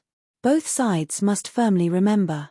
Through each school, through each teacher and teacher, they must be taught what a sword cultivator was, and what a true sword immortal was like. At the end of the booklet, there was a piece of paper. The young hidden official, who had always written in regular script, wrote a sentence in running script for the first time. It was not my intention to distract you. Guozhujiu was the first to flip through the booklet. When she found this piece of paper, she swaggered over to her master's wife to claim credit. In the end, after Ning Yaro took the paper, poor Guozhujiu knocked her head against the door. Dong dong dong. Ning Yaro was silent for a moment, then added, "As for who I attack, when and where I attack, anyone can try to stop me." Guozhujiu quickly clapped her hands. Her palms did not touch, and there was no sound. It was extremely skillful. However, after Ning Yaro, who had unknowingly caused the hidden official's lineage to take a big step back, added this sentence, not only did it not make people feel depressed, but it also made them feel a long-lost, familiar feeling. It was as if Ning Yaro's words proved that the current Ascension City was still the Great Wall of Sword Qi of the past. It was still the Great Wall of Sword Qi that was filled with sword cultivators and sword immortals. It was still the hometown of a city of sword cultivators that resisted the demons of the world. After Ning Yaro finished speaking, she listened to the discussion while her mind wandered thousands of miles away. She was now more concerned about a sword cultivator of unknown origins. It was Liu Cai, who was also ranked among the top 10 young people in the world. He had 2 blade strengthening gourds. He nourished the flying sword Blue Sky with burden of mind, and the flying sword White Foal with the blade strengthening gourd. Therefore, this person was the only outsider that Ning Yaro paid more attention to. It was not because of the statement that only Liu Cai could compete with Ning Yaro in the same realm after 100 years. It was because the intrinsic divine powers of Liu Cai's 2 flying swords were too strange. They were the most targeted and could even be said to be specially restrained by Chen Pingan. The flying sword White Foal ignored the long river of time and suppressed Chen Pingan's sparrow in the cage. The flying sword Blue Sky could break 10,000 swords with one sword. It was just right to target Chen Pingan's moon in the well. Ning Yaro frowned slightly. Qi Shou continued to talk about leading the team to train. After all, without the Great Wall of Sword Qi, the growth of sword cultivators would be much, much slower. There was also the matter of placing spies in the north and south, as well as the matter of roping in external mountain powers. There was also the matter of picking out martial artists. There was also the matter of differentiating the seniority of the 60 pure martial artists in Ascension City. In order to achieve the true order of inheritance, some seemingly complicated matters were essential. As for the matter of nurturing spies and death warriors, it was a matter of great importance. This involved the possibility of opening another branch. Or perhaps the hidden officials' branch of sword cultivators would be fully responsible for it and increase their authority. Qi Shou had already decided on this long ago. After bringing up this matter, he directly said, "Just leave this matter to the hidden officials' branch. Otherwise, just monitoring Ascension City is a waste of talent." Deng Liang nodded lightly. As a criminal official, he should have such magnanimity. It could prevent the hidden officials' branch from nitpicking on the criminal officials' branch. It was as if the 2 sides were staring at each other every day, causing too much internal strife. It could also allow the sword cultivators of the Summer Palace, who were most familiar with spying and military operations, to completely let go of their hands and feet and help Ascension City truly look at the entire world. After today's meeting in the Ancestral Hall, Deng Liang had a deeper understanding of Qi Shou, Jiao Yeho, and Shi Ju, the 3 sword cultivators who would have higher and higher statuses. In Deng Liang's opinion, perhaps Shi Ju, Shureyu, and Feizhen, the 3 sword cultivators who had unique supernatural powers passed down by their masters, might not even know for the time being that the 3 of them, together with the 2 old Yuanying stage cultivators, were actually the key existences of half of the Ministry of Personnel and half of the Ministry of War. Moreover, compared to the 2 old men, Shi Ju and the other 2 were younger and had higher attainments in the Great Tao. Therefore, If Deng Liang had the chance, he would definitely find the three of them to drink. Deng Liang had always admitted and faced his own selfishness. Those who know others are wise, and those who know themselves are wise. Then, they discussed the strange existences that Ning Yarrow had killed a lot of. Their identities were similar to the remnants of the ancient gods, but there were differences between them and the records in the ancient books. Gao Yeho asked if he could take them for his own use and let them be the gods of the mountains and rivers that guarded fate and gathered spiritual energy. Ning Yarrow said, "It's very difficult to subdue them. There's a chance. The hidden officials will take out this booklet after the matter is over, but this booklet shouldn't be spread. Nowadays, the number of cultivators who could kill such existences could be counted on one's fingers in the world. Therefore, every word in the booklet was actually the money of the gods." Qi Shou said in a deep voice, "Other than the hidden officials' sword cultivators, at most 10 people in the ancestral hall can read it. If even the slightest leak, the hidden officials will pursue the matter to the end. After that, the criminal officials would have something to do again." Qi Shou planned to allocate 10 Earth Immortal sword cultivators to deal with such existences. Gao Yeho requested to go with them. Because the mountains occupied by these existences often had a considerable amount of heavenly materials and earthly treasures, and there might even be great opportunities in the Blessed Enclave. Because the Taoist nun of Tongyi Island's Taiping Mountain had already proved this point. And the Quan Manor that was in charge of all the gods' money would of course not sit by and do nothing.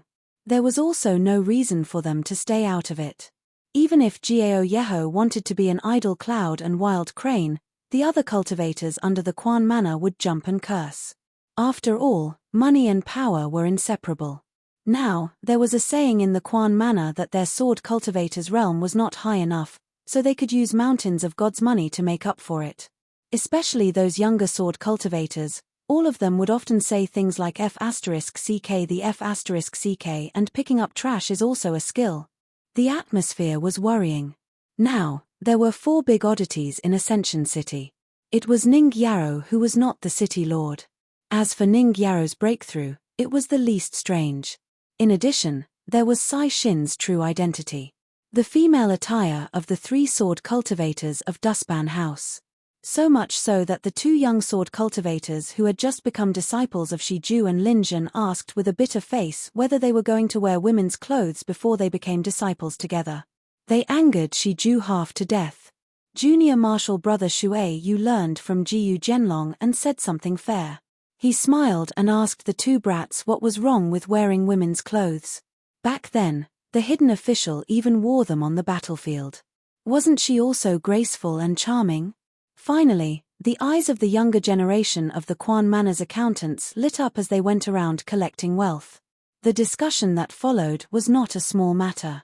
An old nascent soul sword cultivator reported the current number of sword cultivators in Ascension City as well as the estimated number of native sword cultivators in the next 100 years.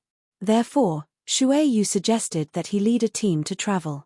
There was no need for a lot of sword cultivators, 3 to 5 people would be enough. He wanted to find foreign sword cultivators for the Great Wall of Sword Qi. Lord Gao Yi suggested that other than the 8 vassal mountains of Ascension City, another 4 cities should be established. They could guard the 4 sides and also accept more people. At the same time, to a certain extent, it could prevent outsiders from quickly infiltrating Ascension City. The candidates for the 8 vassal mountains of Zifu Mountain were also approved today. There were 5 people from the branch of the criminal officer, and 3 from the branch of the Quan Manor. One of the positions was fought for by Lord Gao Yi. The cultivators of the Quan Manor and the criminal officer branch fought for it until their faces turned red. The hidden official branch had too few people and was not suitable, so they did not participate. However, Jiyu Zhenlong said a few words of fairness for the Quan Manor branch. When Lord Gao Yi proposed the 4 new cities, Luozhen said that the sword cultivators of the hidden official branch, or the people they supported, must occupy a city in the future and become the vassal city's lord. Lord Gao Yi and Qi Shou looked at each other and agreed to this. When they talked about the construction of the city, Luozhen mentioned the matter of Ascension City, saying that this matter must be prepared early. This was also an important matter that needed to be handled with extreme caution. Because there was a high possibility of conflict with various forces. Because the hidden officials branch questioned the sword cultivators of the criminal officer branch, and because of Deng Liang's heartfelt words, the cultivators in the ancestral hall were hesitant. They were really worried about being unlucky. Ning Yaro said coldly, in today's world, other than the four ends of the east, west, north, and south, the rest of the land is ownerless. There is no legitimate mountain that will belong to anyone.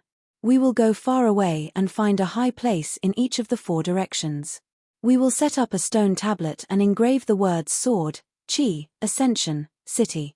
If anyone is dissatisfied and dares to fight for territory with us, we will ask the sword of Ascension City. If the sword cultivators guarding the mountain can't withstand the opponent's celestial technique, I will ask the sword.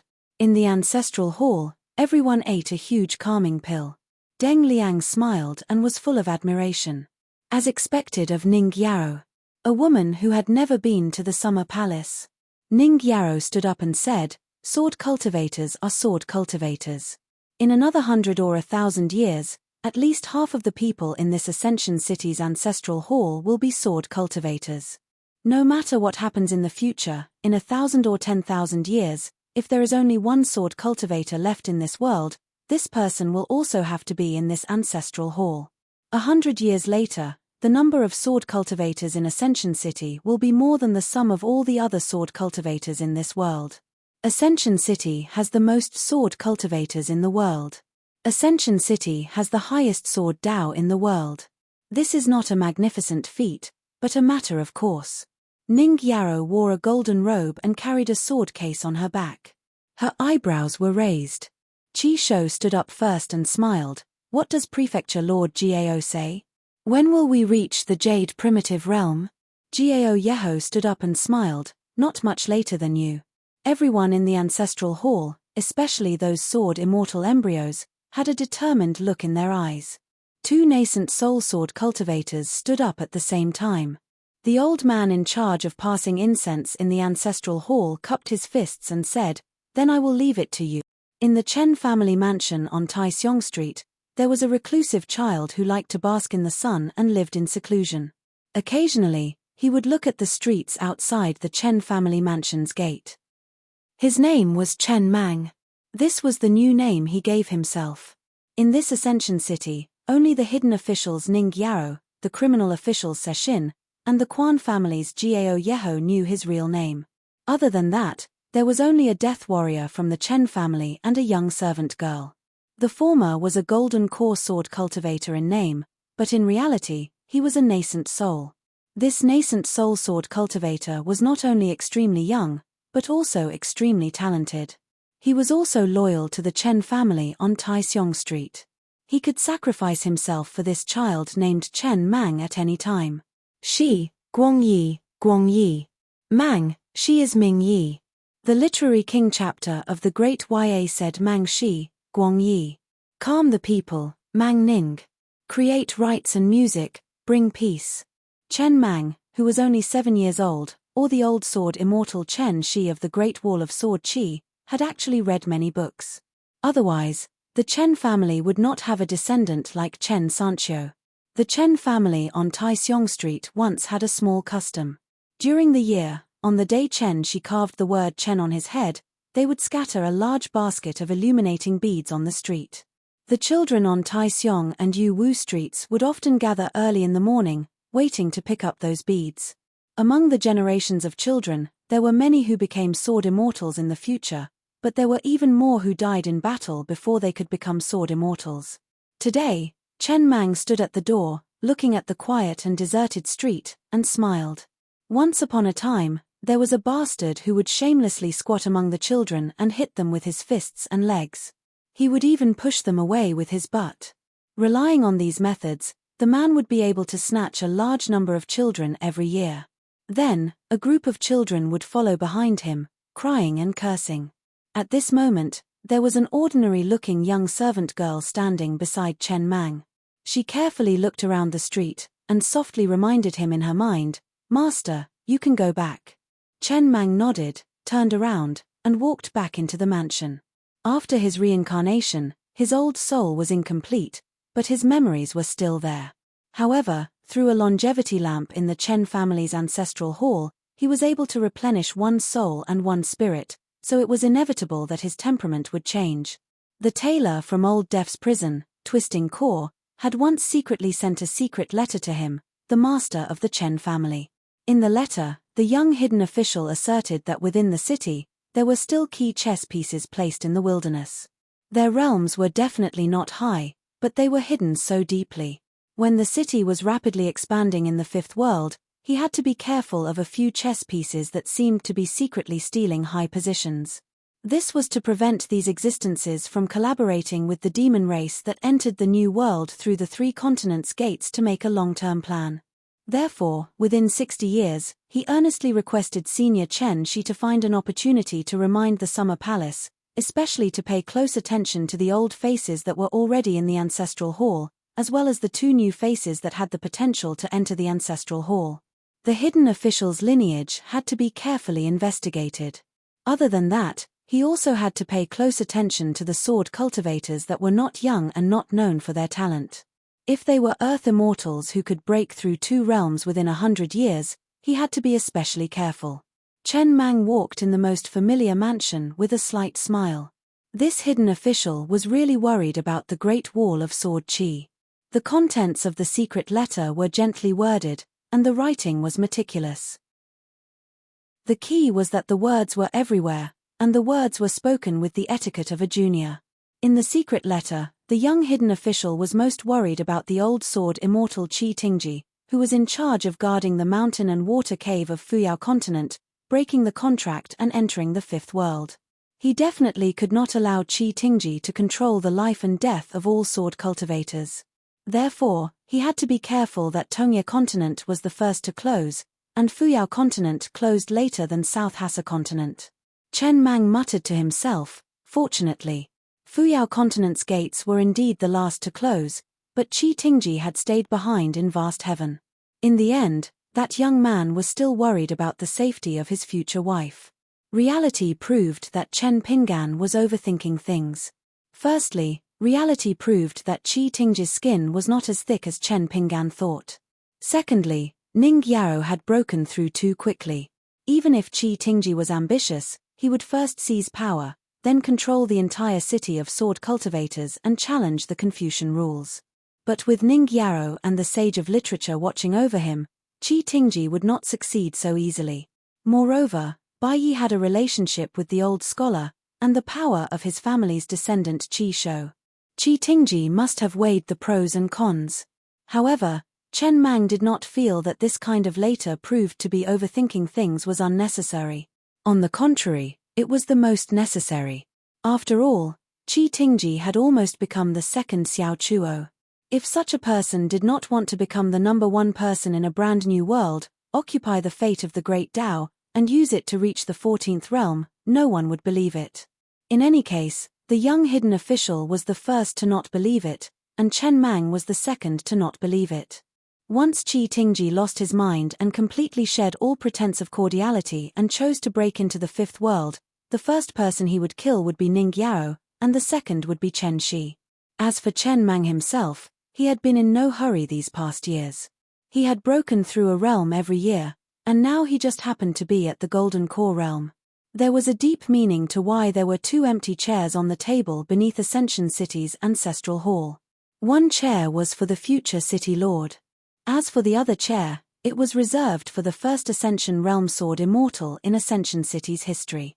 One was for Ascension City's face and the other was for Ascension City. However, to be able to become Ascension City's face, it would not be bad. If nothing unexpected happened, Chen Mang would sit in one chair and Ning Yao would sit in the other. However, Chen Mang didn't mind Ning Yao occupying two chairs.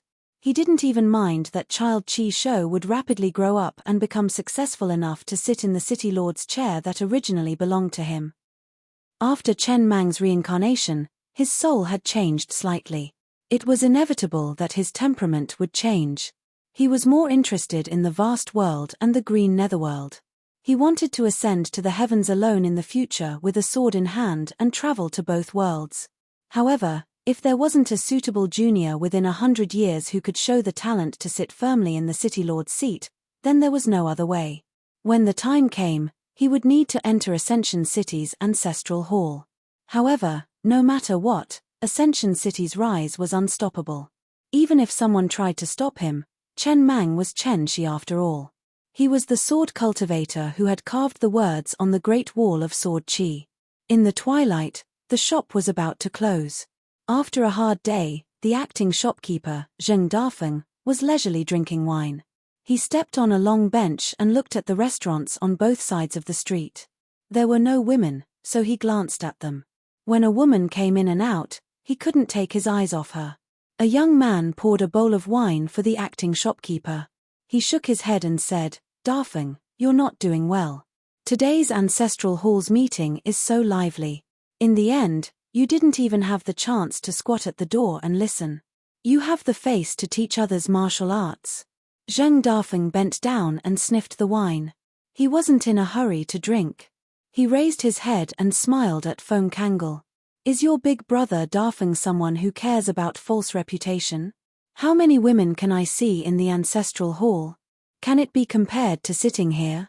Other than Zheng Dafeng, who was a foreigner, the rest of the people in the shop were his old friends. Two young men, Qiu Long and Liu Er. Two young men who did odd jobs, Feng Kangol and Dao Ban. The wine was the same as before. Bamboo Sea Grotto Heaven wine, Green Immortal Mountain wine, Mute Lake wine, pickled vegetables and Yangchun noodles. The bowls were the same size as before. Feng Kangol spat. This Zheng Dafeng, just by relying on that smile and gaze that no one could imitate, he had scared away who knew how many girls who usually came to buy wine.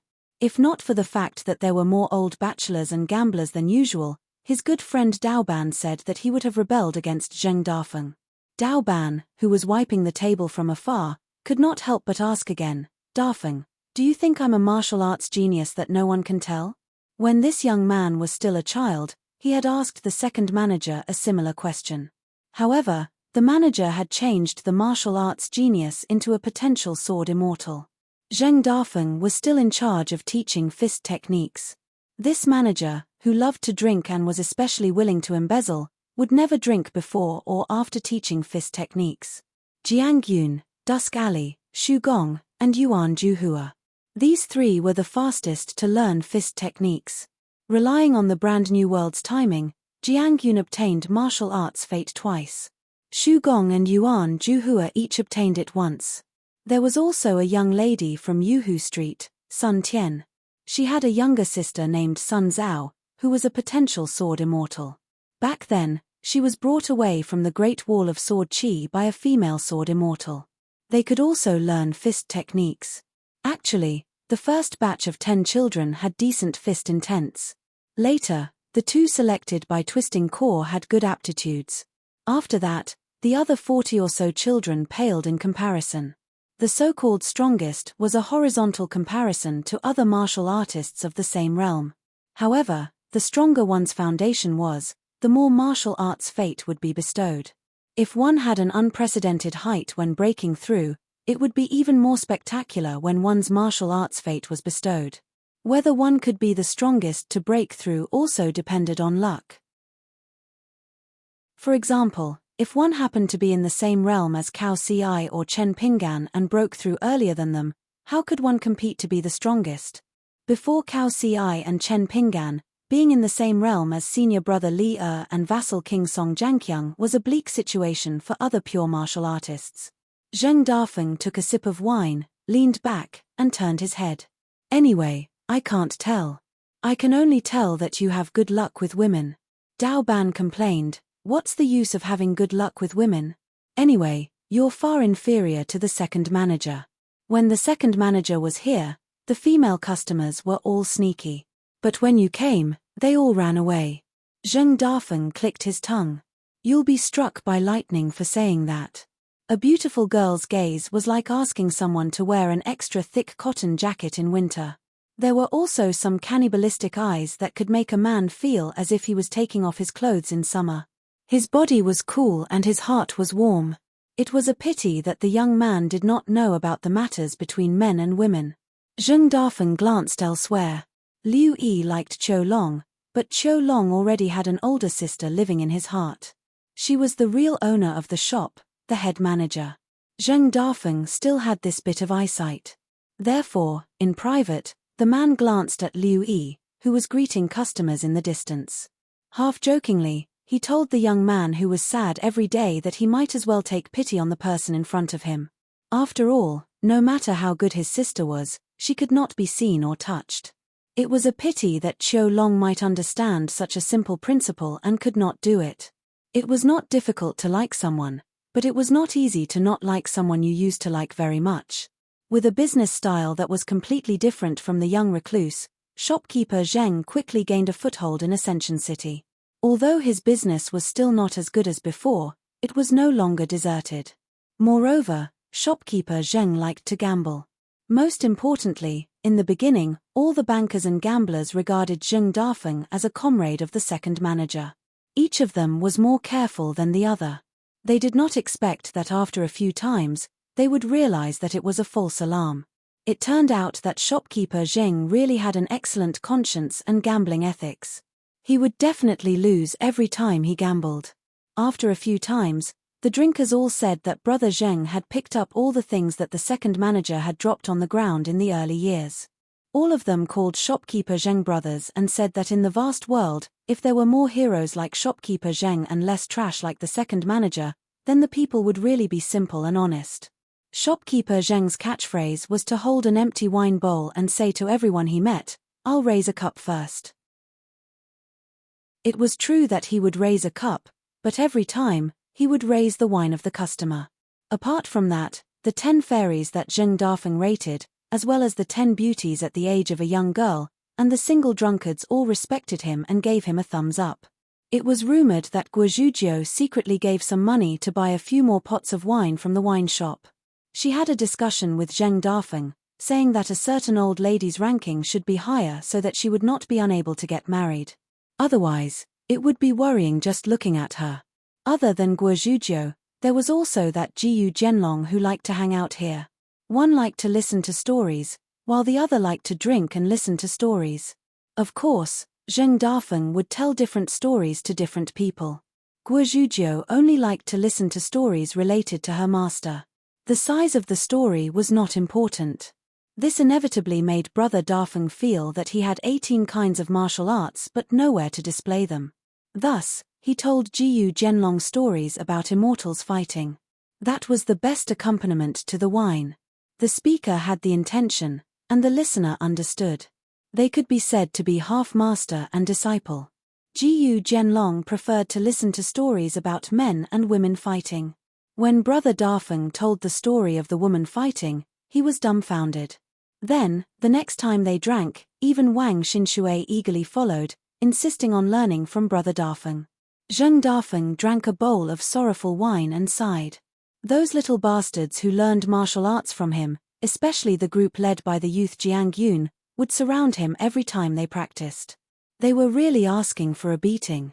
It was not that they did not think he was handsome enough, but that his punches were even uglier. Compared to that young hidden official, he was more than 18 times worse. Zheng Dafeng felt helpless. Damn it, if he was like Wei Pai and Jiang Shangzhen, would he still be single today? Wouldn't he have to hold the door open every day to prevent girls from barging in and molesting him? But when did he become inferior to that Chen Pinggan? Zheng Dafeng rubbed his chin. Compared to that mountain chieftain, he was still more than enough, right? Center Yuanji, every time they passed by the mountain gate of Luopo Mountain, she would talk to him shyly. But when she met the young mountain chieftain, she would not speak, nor look at him. Feng Kangol and Daoban sat at the side, each eating a bowl of Yongchun noodles. Feng Kangol asked curiously, "Dafeng, what does get up and scratch your head mean? Why are there so many drunkards who like to talk nonsense these days?" Once, after returning from a boxing lesson and getting drunk, Zheng Dafeng drank 4 bowls of wine in one go. He started with "get up and scratch your head" and started talking nonsense. Zheng Dafeng sat cross-legged and said casually, "It's a dish to trick people into drinking more wine, and it's the kind of dish that doesn't cost money to buy and sell wine. Get up and scratch your head. Look at the flowers blooming and withering outside the window, green, fat, red, and thin. Looking at the dimly lit area, Jiao Niang was wearing a new dress. Her small steps did not make any sound. Look at the bright moonlight, beautiful women playing with jade fingers, fingernails like crystals. Finally, lift a cup of wine, looking at the lonely light, liver and lungs covered in ice and snow. Daoban said, "Some heartless bastards said that our second shopkeeper is a scholar, so selling wine to earn money is the most black-hearted. Dafeng, you're not a scholar, so why do you have to say the same thing?" Zheng Dafeng smiled and said, "I once read a sentence in a book, saying that scholars can't see money or power. Once they see it, they're worse than a whore. Your second shopkeeper isn't such a scholar, and neither am I. I just can't stand to see pretty girls walk past with their heads lowered shyly, walking too quickly. Of course, if it's summer, it's fine if they walk faster." Daoban didn't understand at all and only said, "I don't care if you're a scholar or not. I only know that when those girls see you, it's definitely not because they're shy." Zheng Dafeng slammed the table and turned to shout, "Liu Yi, what do you think of Brother Dafeng?" The young girl was shocked and squeezed out a smile at the shopkeeper. She said softly and timidly, "Shopkeeper's eyes aren't good, but he's actually a good person." Daoban chuckled and rolled up some noodles from his bowl. He said, "I'll lift a cup too." Feng Kangol put down his chopsticks and slammed the table with both hands. Zheng Dafeng straightened his back and raised his wine bowl high. "Get up and scratch your head, lift a cup yourself." Daoban suddenly said, "I heard that the door closes for 100 years. I'm not a sword cultivator, and I can't learn any boxing or martial arts. Will I never see second shopkeeper again?" Feng Kangol instantly fell silent. Zheng Dafeng laughed. "That won't happen. Chen Pingan can't bear to part with you guys. The reason why our second shopkeeper traveled so far was so that he could reunite with her." Daoban laughed. "If you can talk, drink more. I can treat you to a pot of Mute Lake wine." Zheng Dafeng drank the wine and gently shook the white bowl. "Riches and honor go to waste. I never thought that I could live a comfortable life here." Feng Kangol suddenly asked, "Dafeng, how old are you?" Zheng Dafeng smiled mischievously. "I'm still a young and strong guy. If you guys don't believe me, Brother Dafeng will fry a poached egg for you next time." Daoban rolled his eyes. "If you're a scholar, I'll let Feng Kangol take your surname." Zheng Dafeng looked at the sky and said, "Pack up, let's go home." Zheng Dafeng rented a small house in Yangmo Alley, not far from the wine shop. After closing the shop and going to his residence, Zheng Dafeng opened the courtyard door and greeted with a smile, "Miss Twist Heart." For some reason, Twist Heart, who came with some business, left when she saw Zheng Dafeng rubbing his hands and grinning.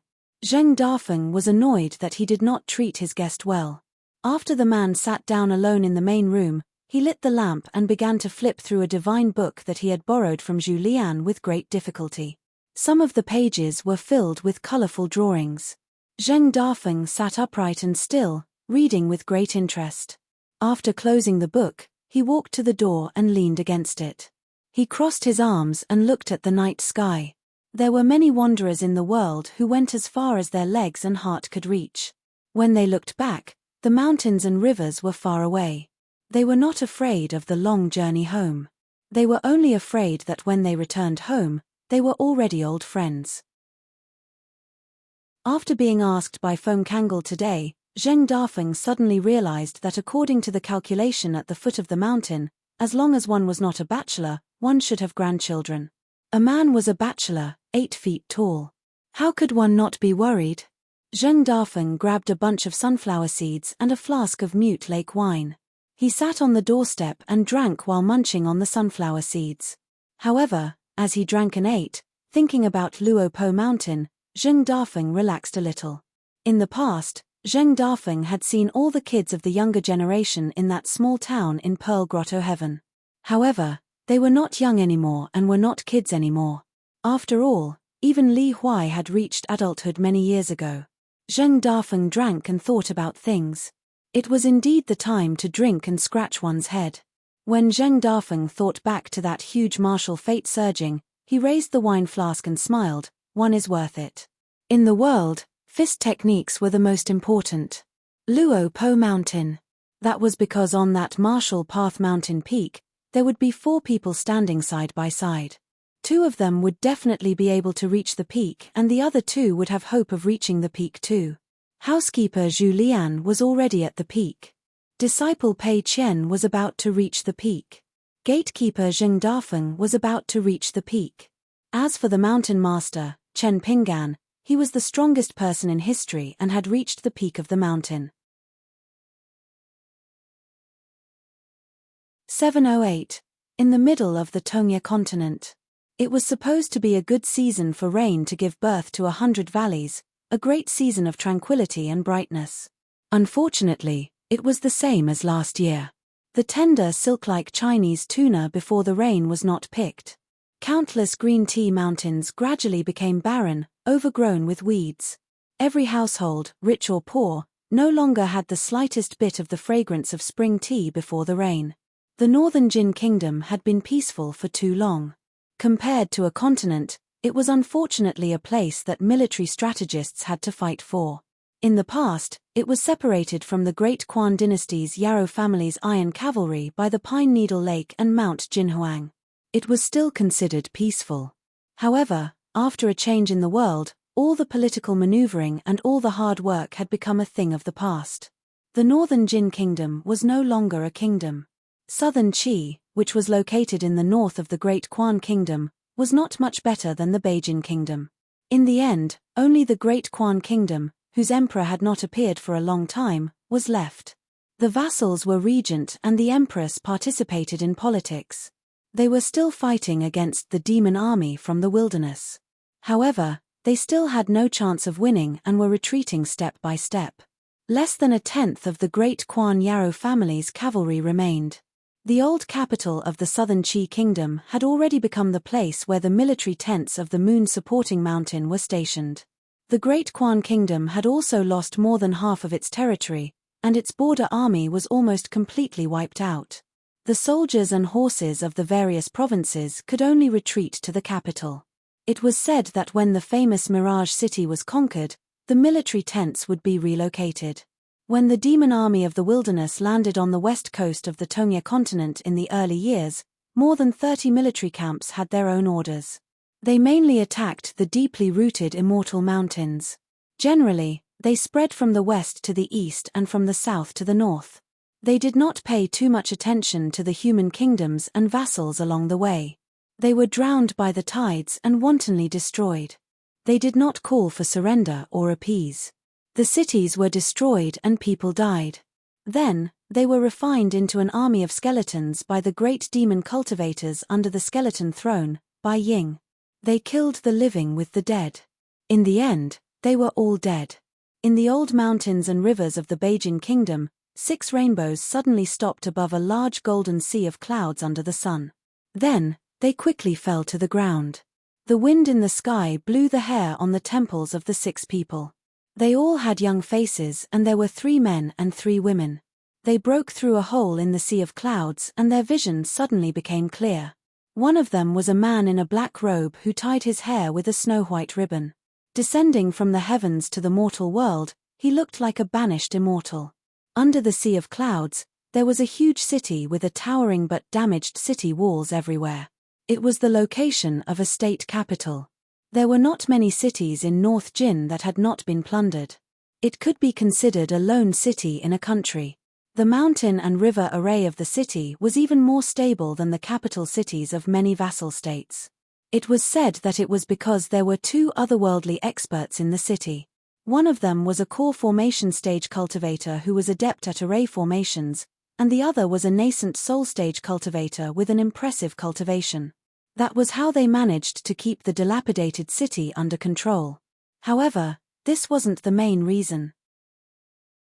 The real reason that the city was lucky enough to escape was that an immortal realm demon in the military tent had been killed by Zun Yuan, an ascendant realm demon who was in charge of the operation of the 3 enclosures and 4 divisions Great Formation.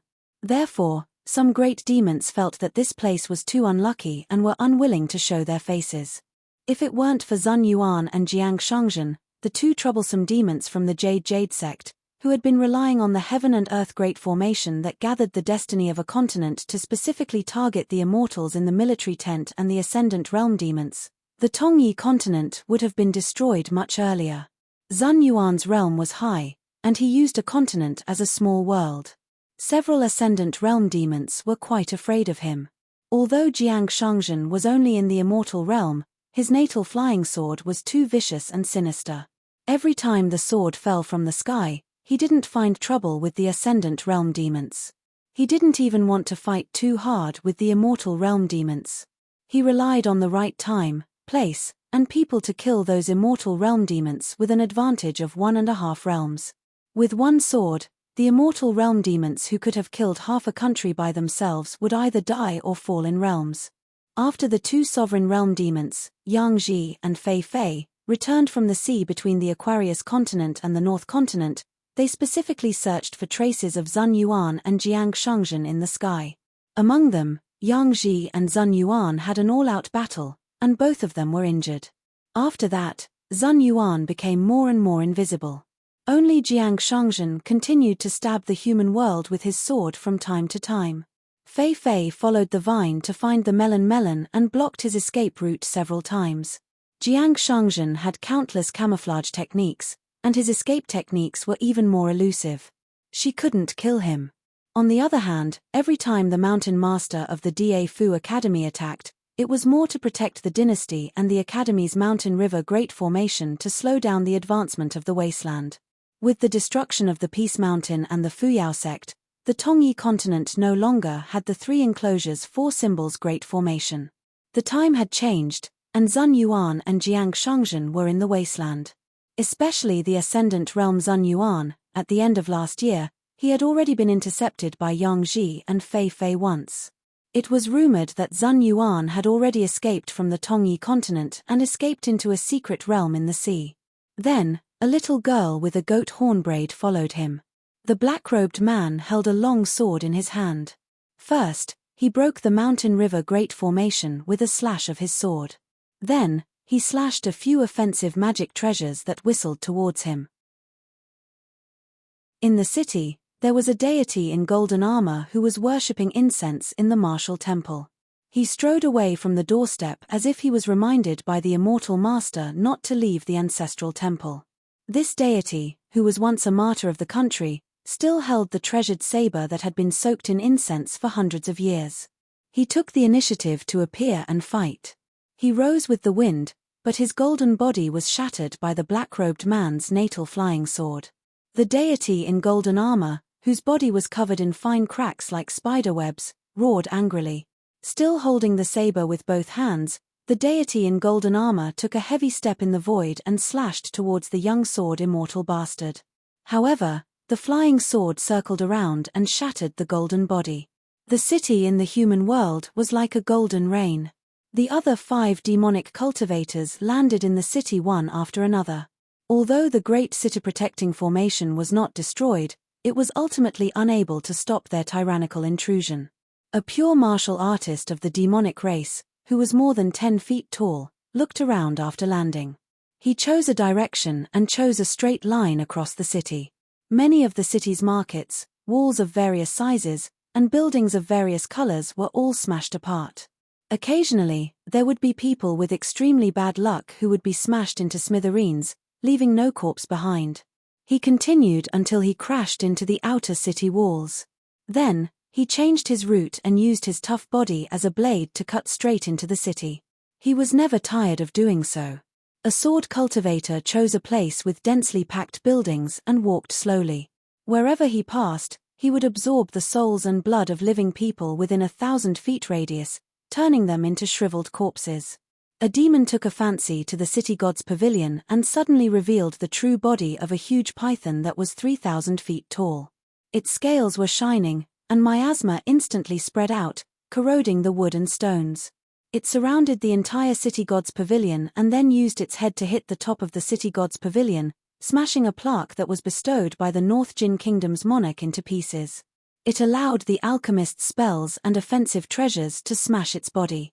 As for Lord City God and his subordinates who wandered day and night, as well as the officials of the underworld, who ordered a large number of otherworldly items to attack it, the python didn't care at all.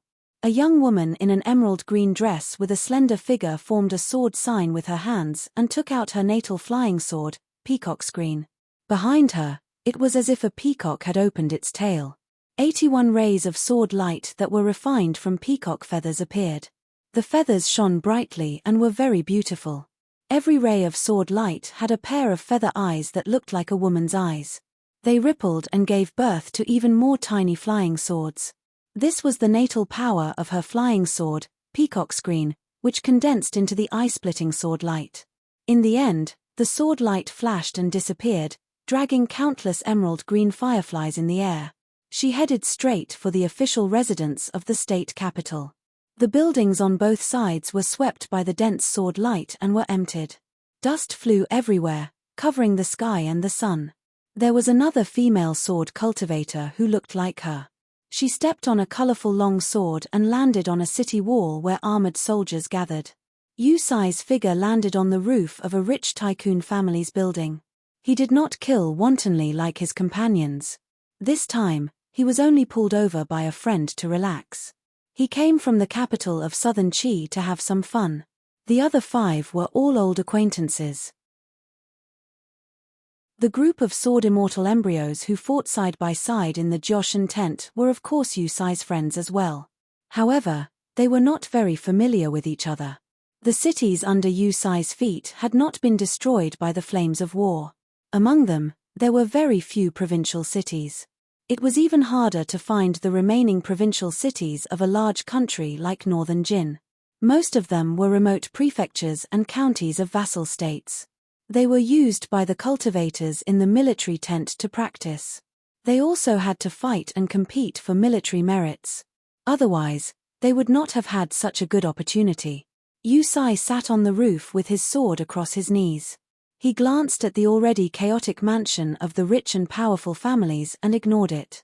From the time the Great Wall of Sword Qi was cut in two and the city flew to the distant Fifth World, then to the old site of the Hanging Mountain to pave the way for the army on the sea, to today's attack on Fuyao Continent and Tongya Continent, the 2 vast continents of the world, they were actually 2 to 3 years slower than expected. Otherwise, at this moment in the wilderness, they would not have taken half of the Jinjia continent, but the entire Aquarius continent. The losses at the Great Wall of Sword Qi were too severe. Compared to the original prediction of the Jiozai tent, there were 30% more casualties. In reality, the Jiozai tent deliberately made it sound too light. Yusai knew the truth. There were 40% more casualties.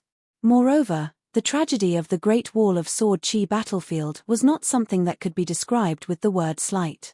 The Jiozai tent's established strategy was to split their forces into 3 places. However, it was just a small group of top combat power. For example, Liu Cha and 3 to 4 great demons of the sovereign stage would lead a portion of the forces to restrain the Hassa continent. As for the Fuyao continent, they had to take it down.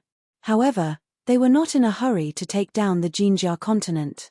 This was because the Jiozai tent's earliest main attack route was to push north from the Tongya continent and take down the Aquarius continent and the North continent in one go. Then, they would use at most 4 years to quickly swallow and digest the fate of the southeast Tongya continent and the southwest Fuyao continent. Especially the Tongya continent, it should have changed hands 2 years ago and become a part of the wilderness. The Jiozai tent was not the leader of the sword cultivators. The young wooden clog had once made a comparison. The army of the wilderness entering the 2 continents was like throwing beans into the fields. When they first came ashore, they did not split up their forces. They were majestic and looked like they could break through bamboo. However, compared to a continent, their forces were still too little. They still needed an endless stream of reinforcements to continuously fill up the damaged territories of the 2 continents. After that, they would become what Mr. Ju called the planting fields. They could not treat the 2 continents as dry swamps for fishing. After the initial stage of intimidating the people, they had to appease the broken dynasties and pull in the cultivators on the mountain who escaped the net. They had to strive to welcome an autumn harvest within 10 years. They did not expect to be fruitful, but they had to be able to convert a portion of the human forces of the two continents into the northern expedition of the wilderness. The focus was on the mountain cultivators who were desperate for their lives, the pure martial artists who were scattered in the pugilistic world, and the various dynasty officials and generals who cherished their lives. All sorts of people would gather into a military tent and choose one or two people to enter the Josai tent. They had to pay attention to the opinions of these people.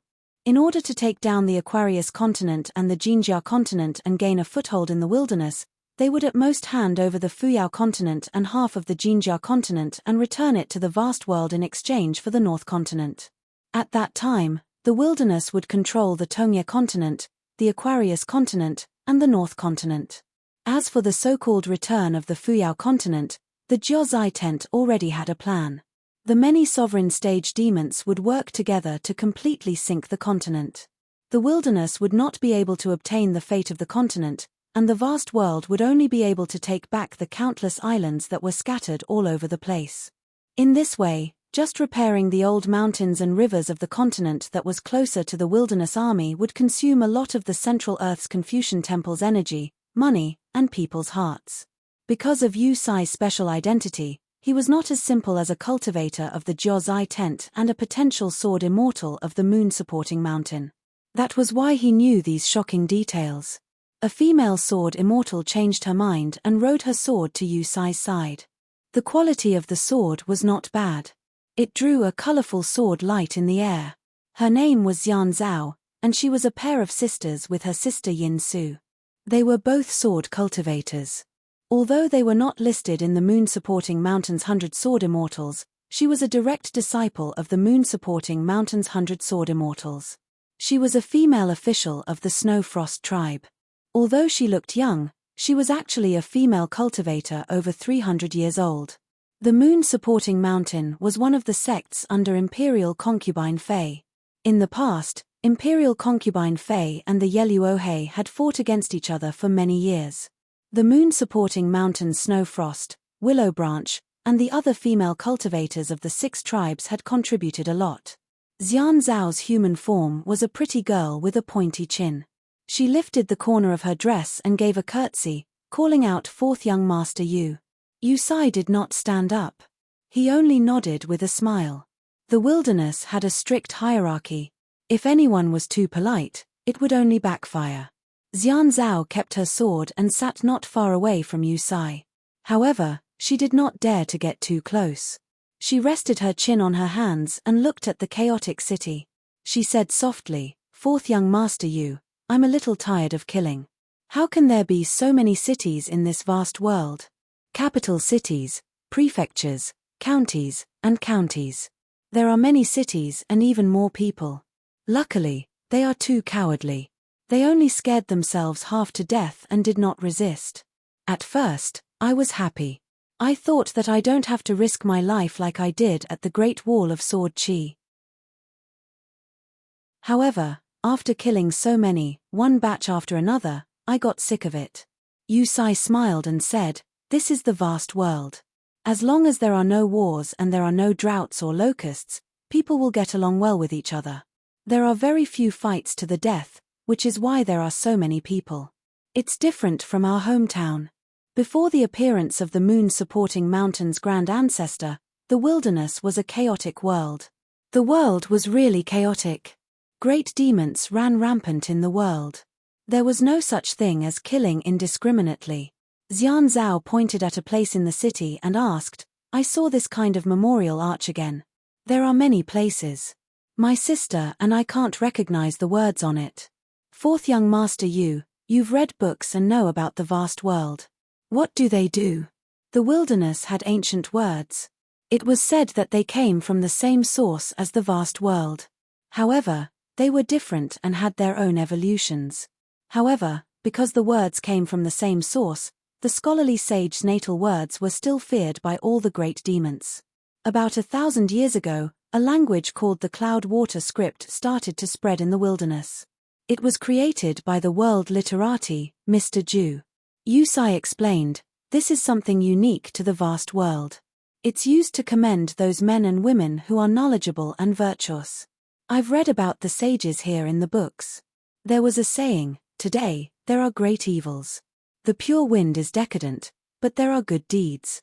It's a good example. The general meaning is that people can be praised through memorial archways.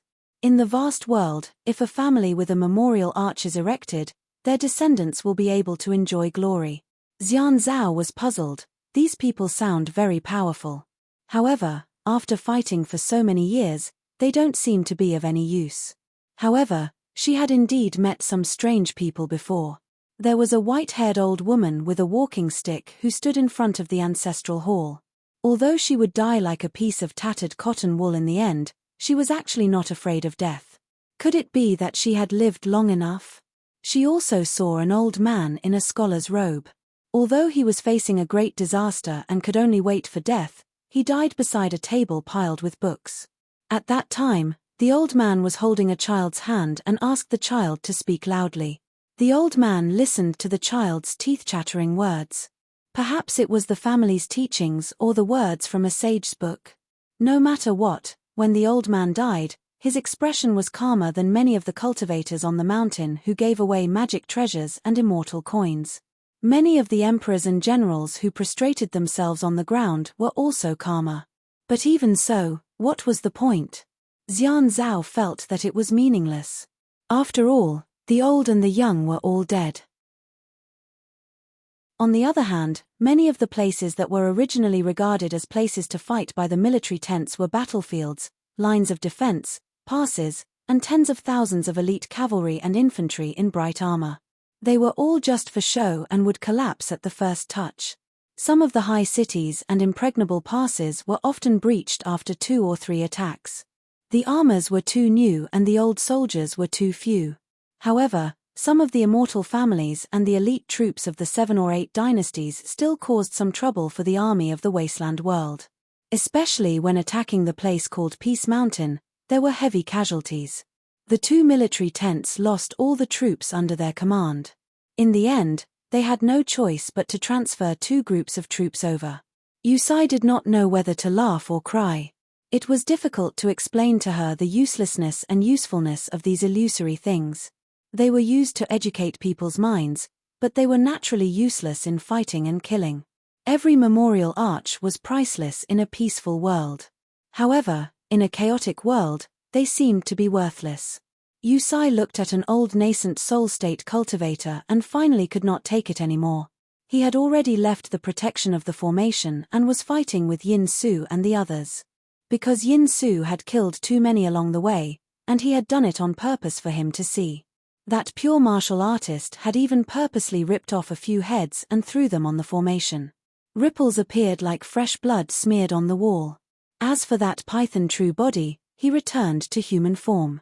He grabbed 2 city god pavilion godly spirits and pressed them on the outer wall of the formation, crushing their golden bodies bit by bit. Xian Zhao was already satisfied to be able to chat with him for a while. She stood up and said apologetically, "Fourth young master I am going to kill now. Otherwise, sister will think I am lazy and will nag for a long time." Yusai waved his hand and reminded with a smile, "You still have to be careful of those 2 human earth immortal cultivators. You cannot let your guard down just because you are a golden core sword cultivator. Human cultivators are very cunning when they are alive. After making up their minds, they will be more decisive when they die." Xian Zhao nodded. Fourth young master Yu had a noble status, but he was always so easygoing and his words were gentle. Yusai looked at Xian Zhao's departing figure and did not plan to make a move. At the Great Wall of Sword Qi, Yusai had entered and left the battlefield too many times. He had many merits and did not suffer many losses. Actually, it was just that one time, but it was a little heavy. After breaking through the Great Wall of Sword Qi, the Wildlands cultivators were slightly slower in this unfamiliar world. However, it was like 2 nascent soul Qi refinement warriors who had worked hard to kill a troublesome golden core sword cultivator. Then, they had to deal with a group of dispirited lower 5 realms cultivators. Of course, they would find it very easy, even boring. Yusai stood up and looked down. A young man dressed in brocade robes and a jade belt, whose face could be considered as handsome as jade in books, was hiding by the window of the study and looking at him. A young man dressed in rough clothes was even more interesting. When he saw Xian Zhao flying back and forth on her sword, he ran all the way and climbed up the nearby roof. He mustered up his courage and asked with a trembling voice, "Are you the immortal master on the mountain who came to save people?" Yu Sai smiled in Tong Yezhou's elegant language, "I don't understand your North Jin official language." Unexpectedly, the young man immediately changed the official language to elegant language. "Immortal master, can I cultivate immortal spells with you?" Yu Sai shook his head, "I'm a demon, not an immortal master. Naturally, I'm not here to save people, but to kill people." The young man was stunned. Yu Sai waved his hand, "Hurry up and hide. After 10 or 20 years, you might still be able to live." Suddenly, the young man's expression changed and his eyes burned with passion. "I know where the treasures are hidden in the residence. I'm willing to lead the way for you. Can I follow you in the future?" Yu Sai smiled, "Sure, lead the way.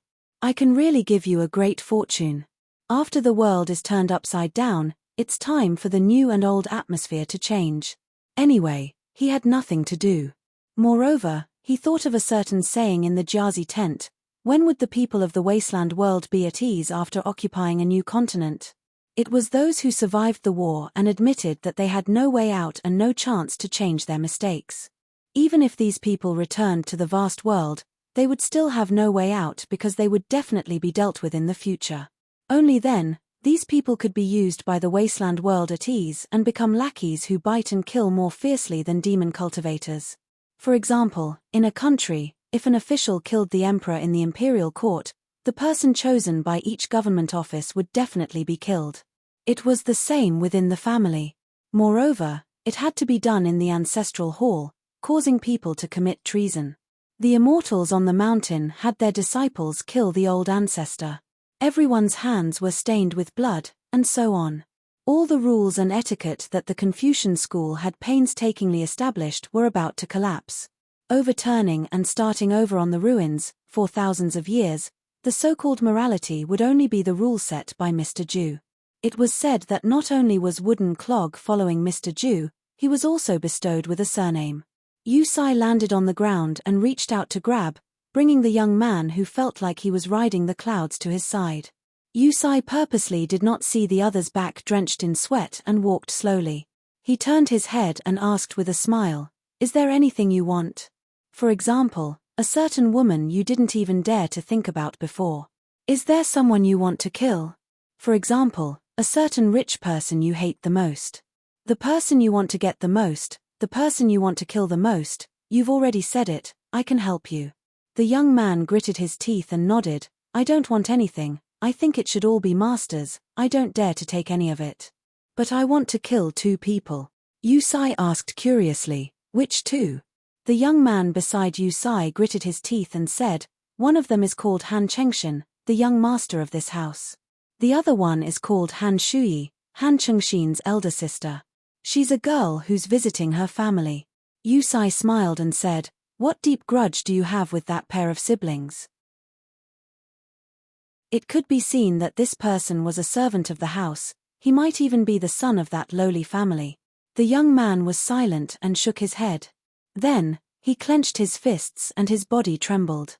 He lowered his head and said, "I just want them to die. One is born with a good life, the other is a shameless bitch." Yu Sai stopped and let the person raise his head to look at him. The young man was sweating profusely. Yu Sai smiled, "The bad guys in the vast world are the good guys in the savage world. Don't worry, you won't die. I'll still let you do as you wish, but I'm worried that you won't be able to let go of your hands and feet, you won't be able to do the evil things in the past. Before you kill people, you can do more things that you've dreamed of doing. For example, if killing 2 isn't enough, then kill more. I'll wait for you here, don't worry about me waiting, I'm very free." While speaking, Yu Sai took down a small yellow silk bag from his waist. When he touched it, clouds immediately came out and a black flood dragon slithered on the surface of the bag. For a moment, mist filled the air.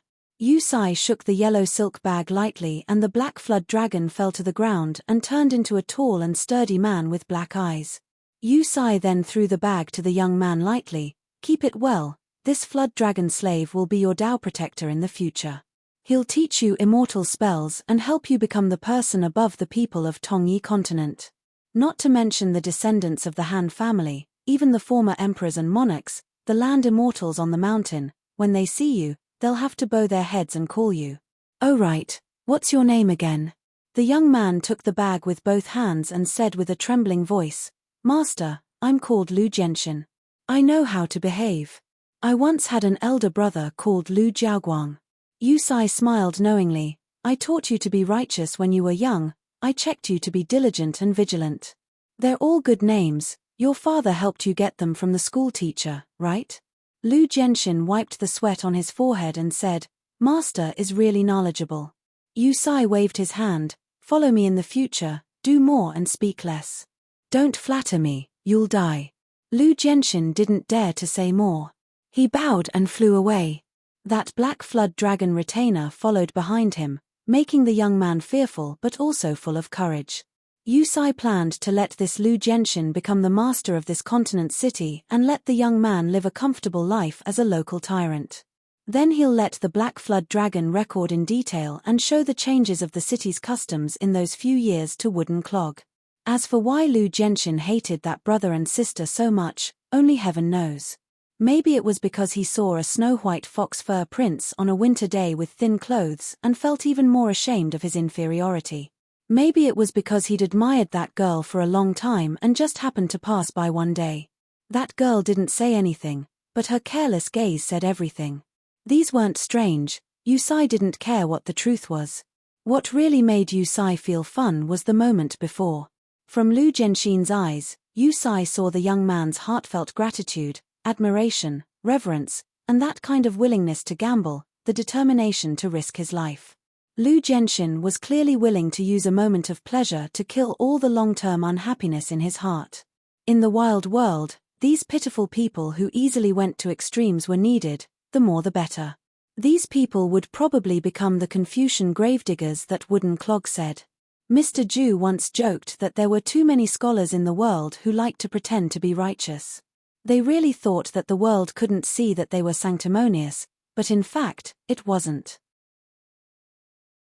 One kind was angry but didn't dare to speak up year after year, the other kind was yearning to become that kind of person, so they were actually digging their own graves.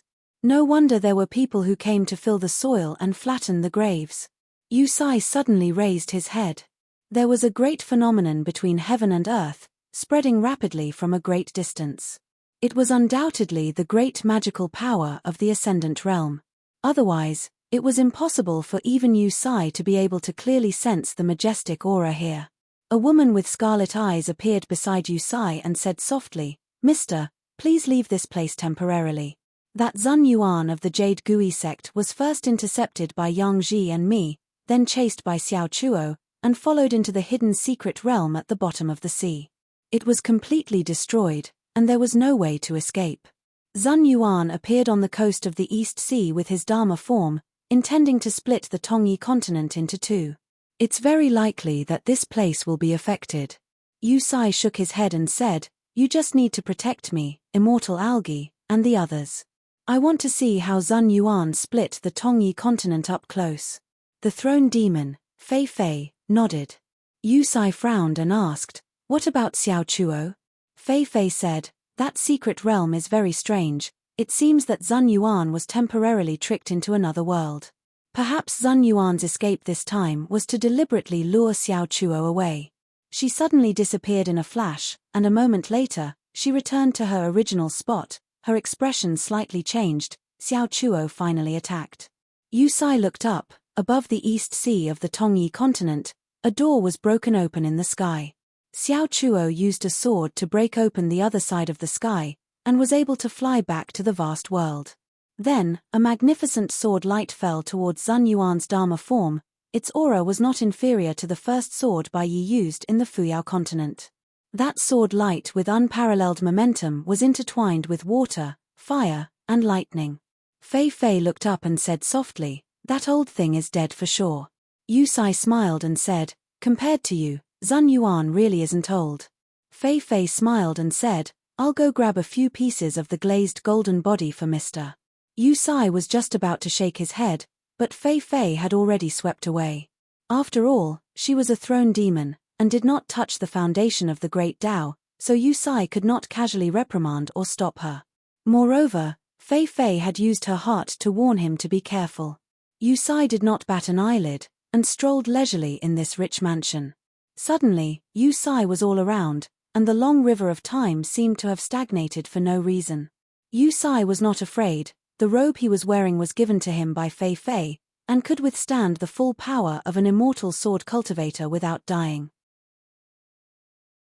Moreover, once Yu Sai's robe was hit by a spell or flying sword, Fei Fei could arrive in an instant as long as she was not a continent away.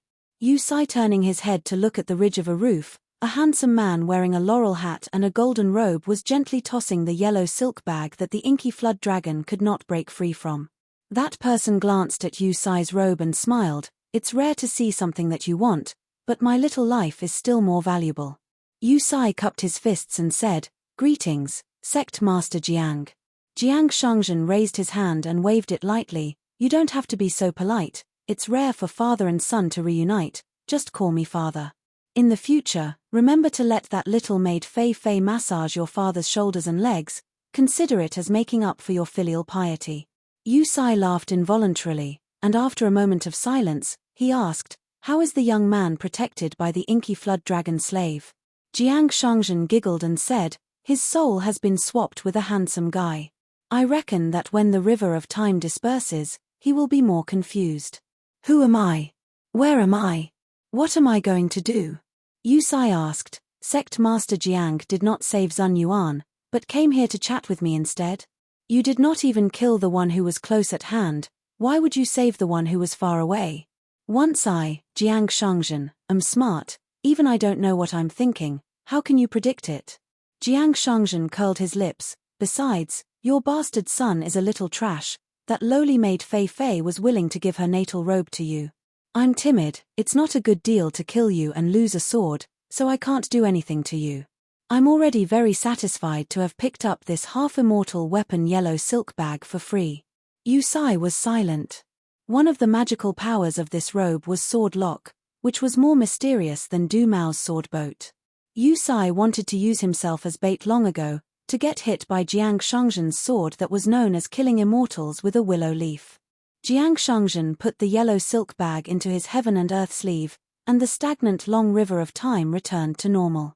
Yu Sai asked, "Why don't you go to that credit month or Dooku?" One was one of the 10 young people of several worlds, and the other was one of the candidates. The key was that they were not like him and Jiang Shangzhen. There was not a single sovereign great demon as a guardian. Jiang Shangzhen smiled without saying anything.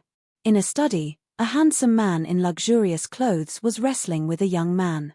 Originally, without the protection of the Black Flood Dragon retainer, Lu Genshin, who could have beaten the Han clan's young master to death with just his strength alone, was now being ridden by someone who was punching him until his face was covered in blood.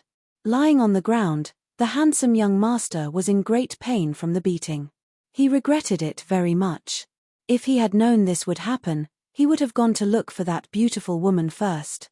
That Lu Genshin, with a face full of tears and a pair of fierce eyes, cursed with a strange voice while beating the him on the ground.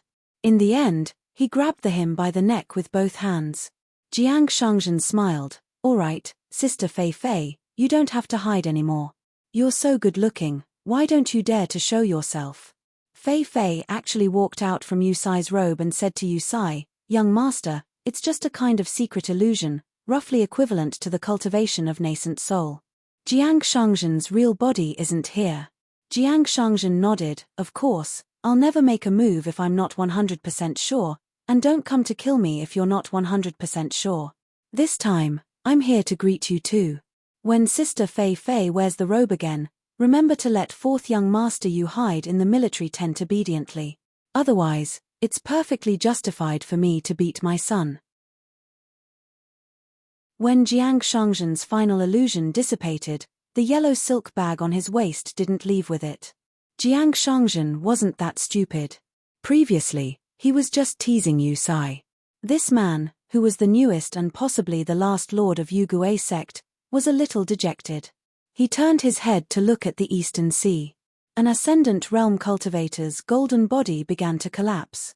No matter how magnificent the scenery was at the end of the curtain, there was still the principle that a bad life was better than a good death. It lingered in his heart and made him feel uncomfortable.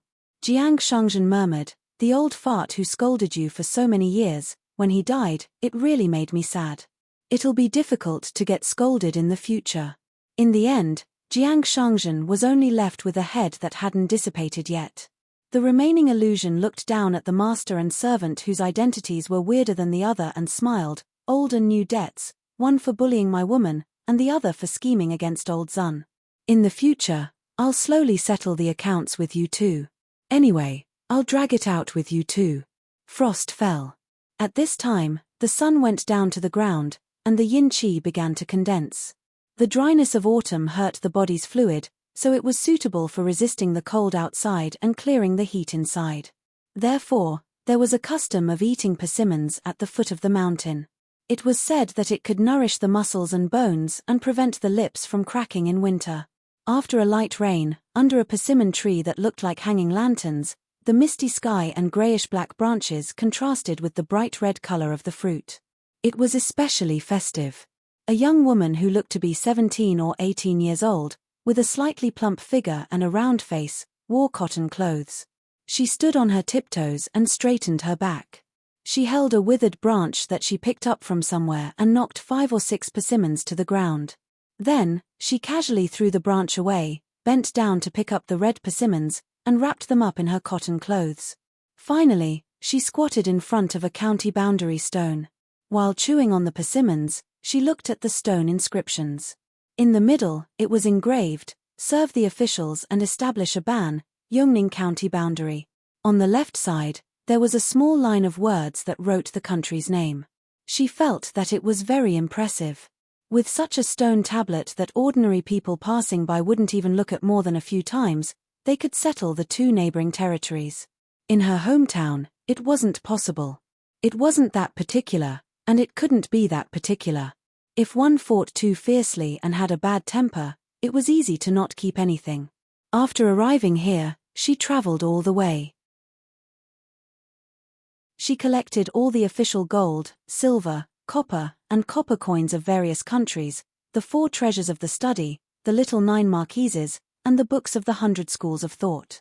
She had an affinity with everything she saw. Anyway, when she arrived at a post-war city, the more doors there were, the fewer doors there were.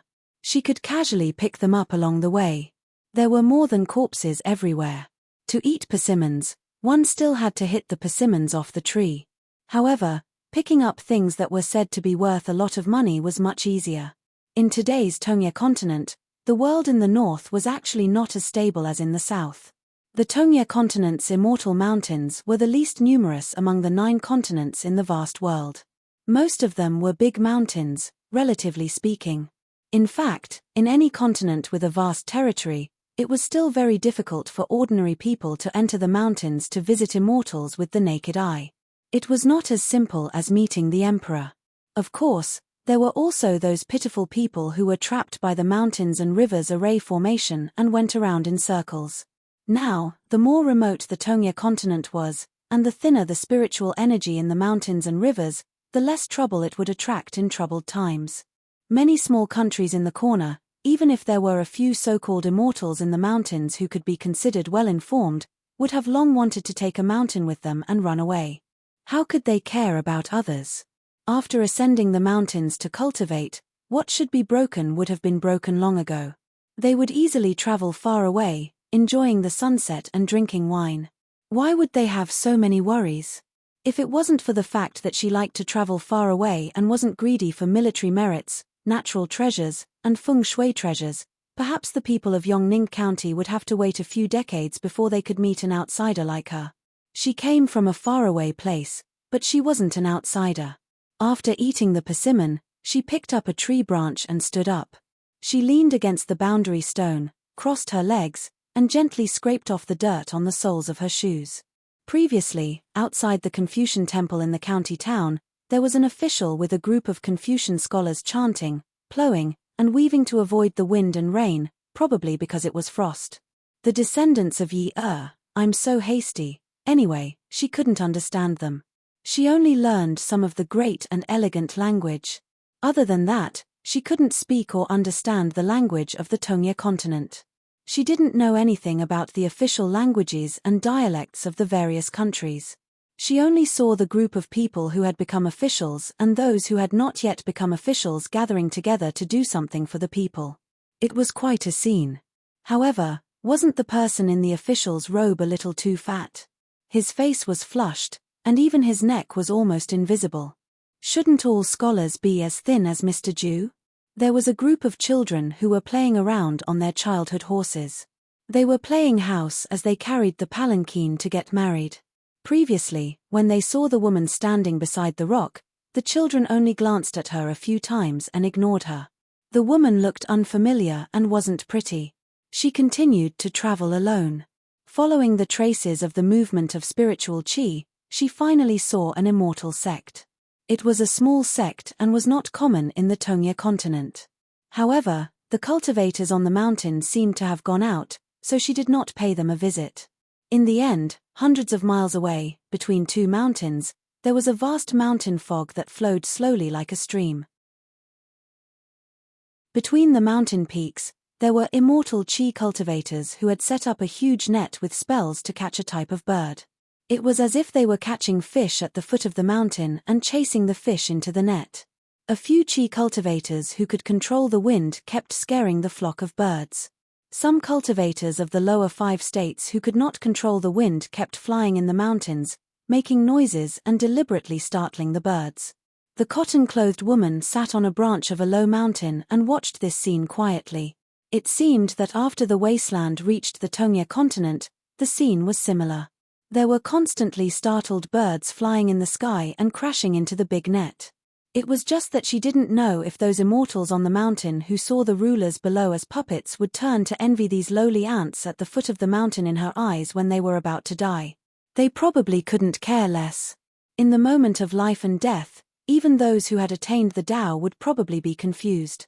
She suddenly wanted to find someone to chat with.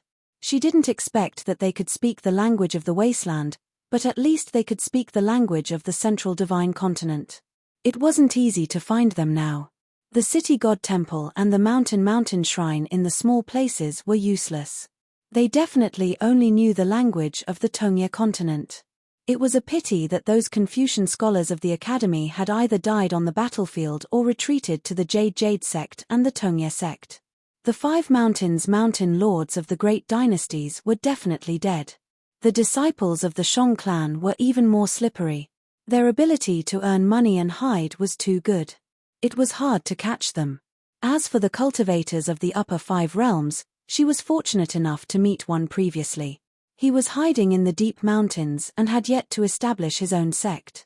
He was probably the so-called hermit of the vast world. When she met him, she ignored him. It was mainly because she was too lazy to fight him. Previously, she went to a medium-sized immortal residence.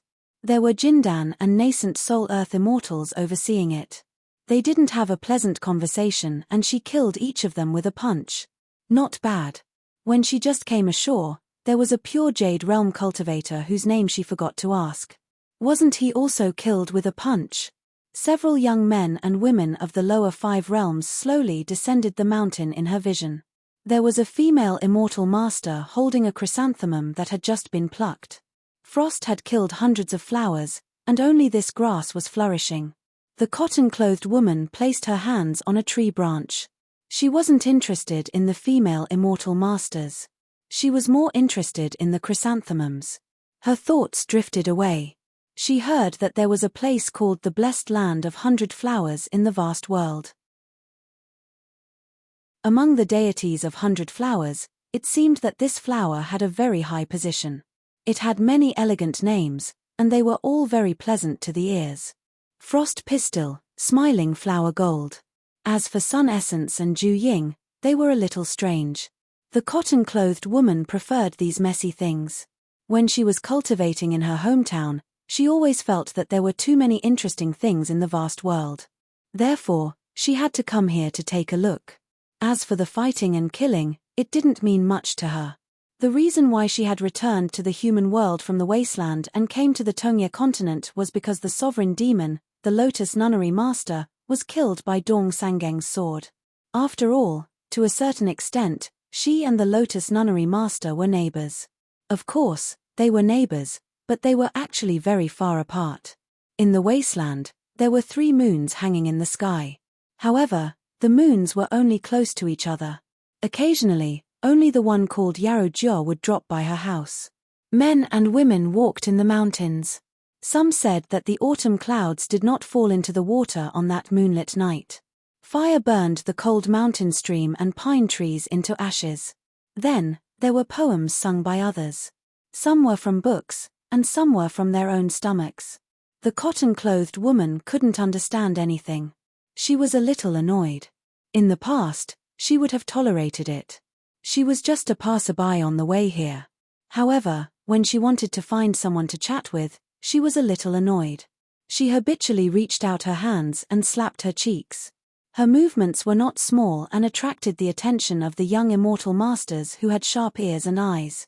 Some of them looked at her unkindly. Some saw her as a thief, and some disliked her for being ugly. There were also those who looked at her as if she was a bird in a net. She hated it the most. However, when she saw a round-faced little girl staring at her curiously, the cotton-clothed woman grinned. She was in a good mood. She couldn't speak, so she raised her arm and waved at the little girl as a greeting. The little girl hurriedly waved at the unfamiliar elder sister. Then, when her senior brothers and sisters looked at her, she immediately put her hands behind her back and looked up at the sky. The cotton-clothed woman smiled. A round-faced girl was the cutest. In the end, the group of people didn't say anything. They didn't know that they had taken a turn at the gates of hell and went back to the mountain. The cotton-clothed woman was still holding the branch with her hands. She smiled and said, "Are you Jiang Shangzhen?" A man stood on a treetop. He smiled and nodded. "Miss Kui Yu has a round face and is very beautiful. So I changed my mind." The cotton-clothed woman was still looking into the distance. She said, "I'm not someone you can kill just because you want to." Jiang Shangzhen sat beside her and accompanied her to wait for the moonlight to come to the human world. He asked, "Have you seen Chen Pinggan?" She thought for a moment. "I've seen him once. He's not as good-looking as you." Jiang Shangzhen laughed. "No such thing."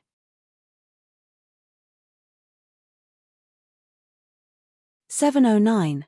This month's update is very unstable. There will be a lot of small chapters in the future. I apologize to everyone, please forgive me. On a stone arch bridge in the middle of a busy city, weeds grew in the cracks of the bluestone slabs. A royal mausoleum that had not been worshipped for a few years was already a bleak scene of foxes and hares. The spirits of the mountains and lakes left the hidden caves in groups and rampaged in the market below the mountain. They clamored outside the Wanwu Temple, City God Temple, and Shanshui Temple without fear. A king was drunk in the arms of a beauty and repeatedly murmured, "It's not my fault." The woman reached out and gently rubbed the cheeks of the man in the dragon robe. Previously, in the main hall, the generals were pale and the civil officials suggested that they go out of the city to present the imperial seal. Previously, during the Lower Lantern Festival, on the 15th day of the 10th lunar month, there was a custom of burning incense sticks, burning gold and silver buns, and praying for heaven lanterns. This year, no one burned incense sticks, gold and silver buns, and no one put up the heaven lanterns to pray for blessings. There was a father and son who were respectively the prime minister and assistant minister of a country.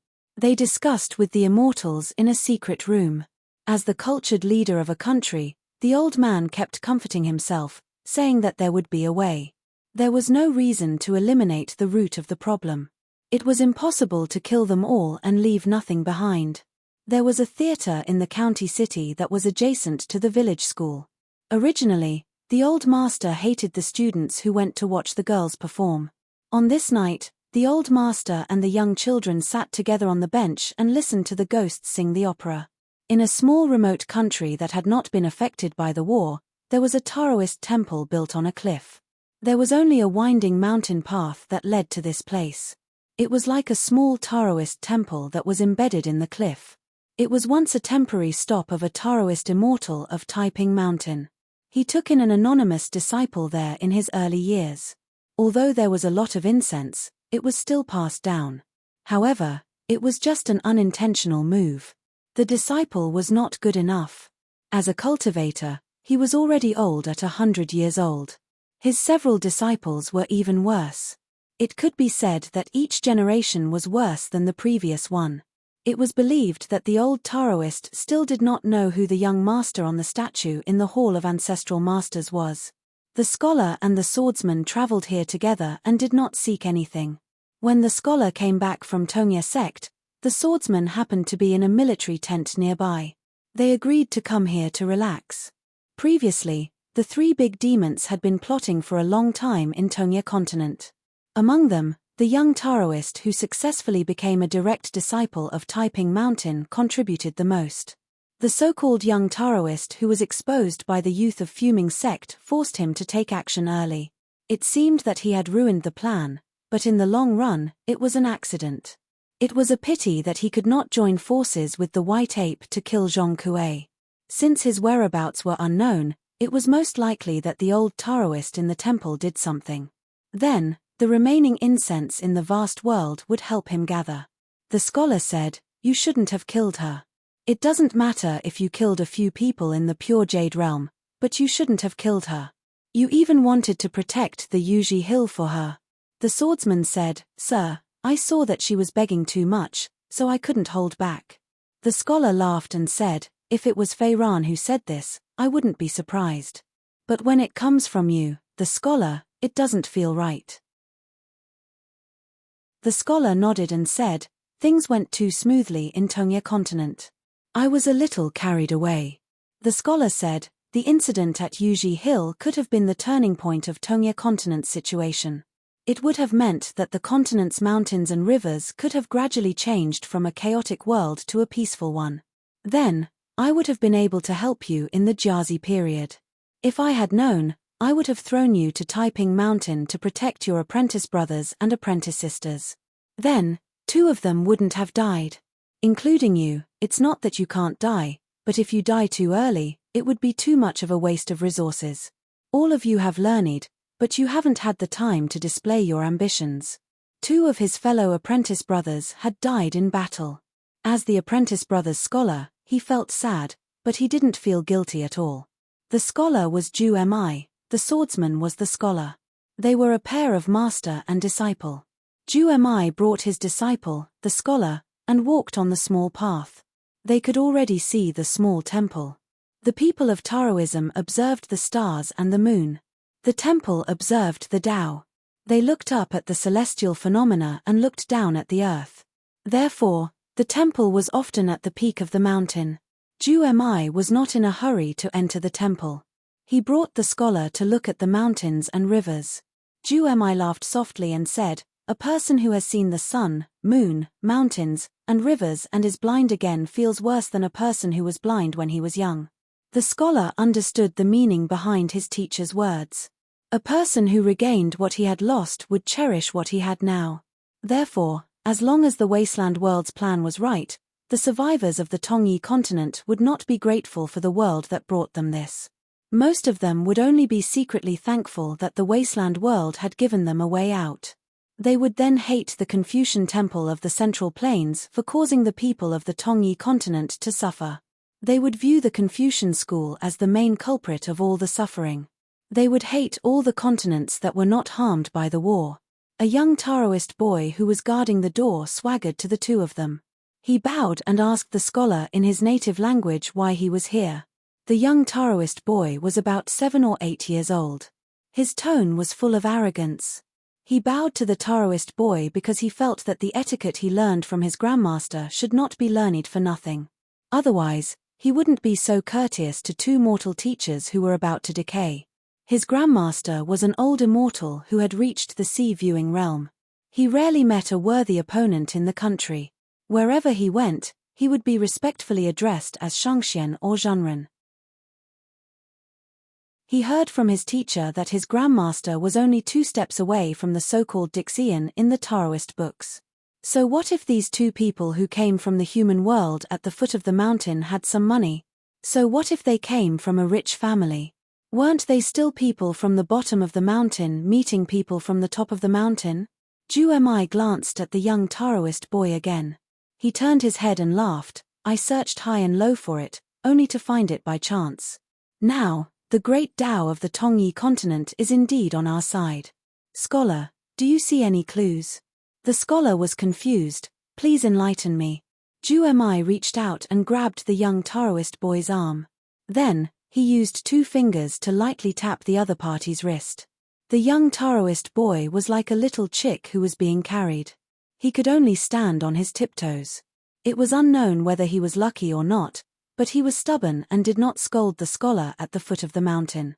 The scholar looked attentively.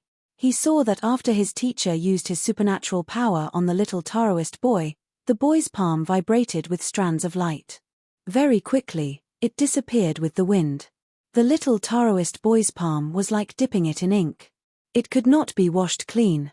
Ju-Mi let go of the little Taoist boy's wrist.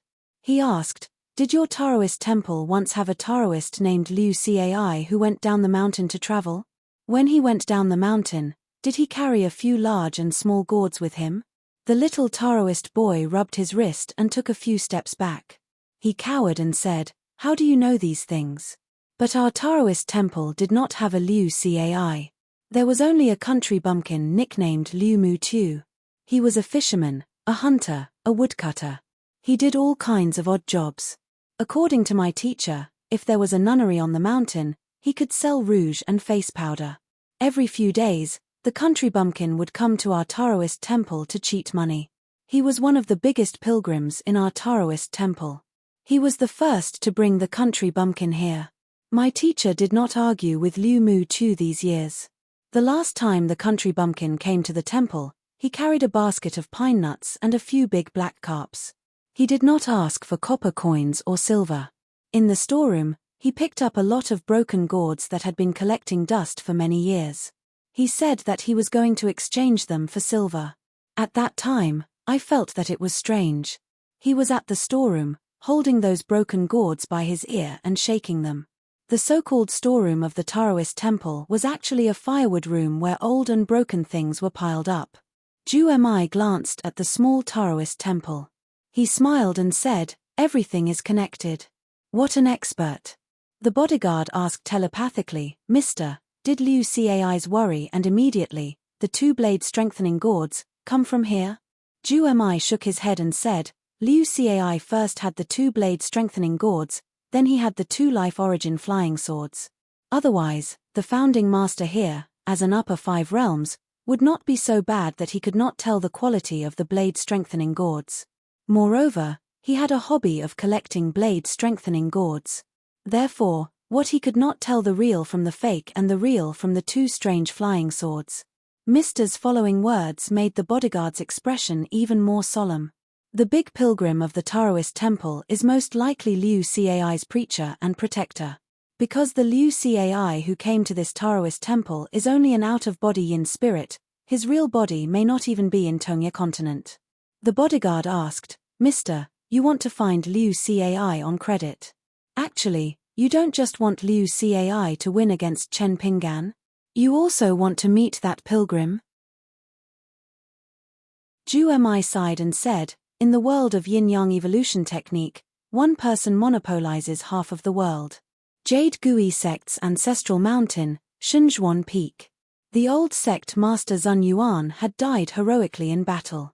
An ascendant realm cultivator's glazed golden body shattered and scattered between heaven and earth. Most of them were intercepted by great demons.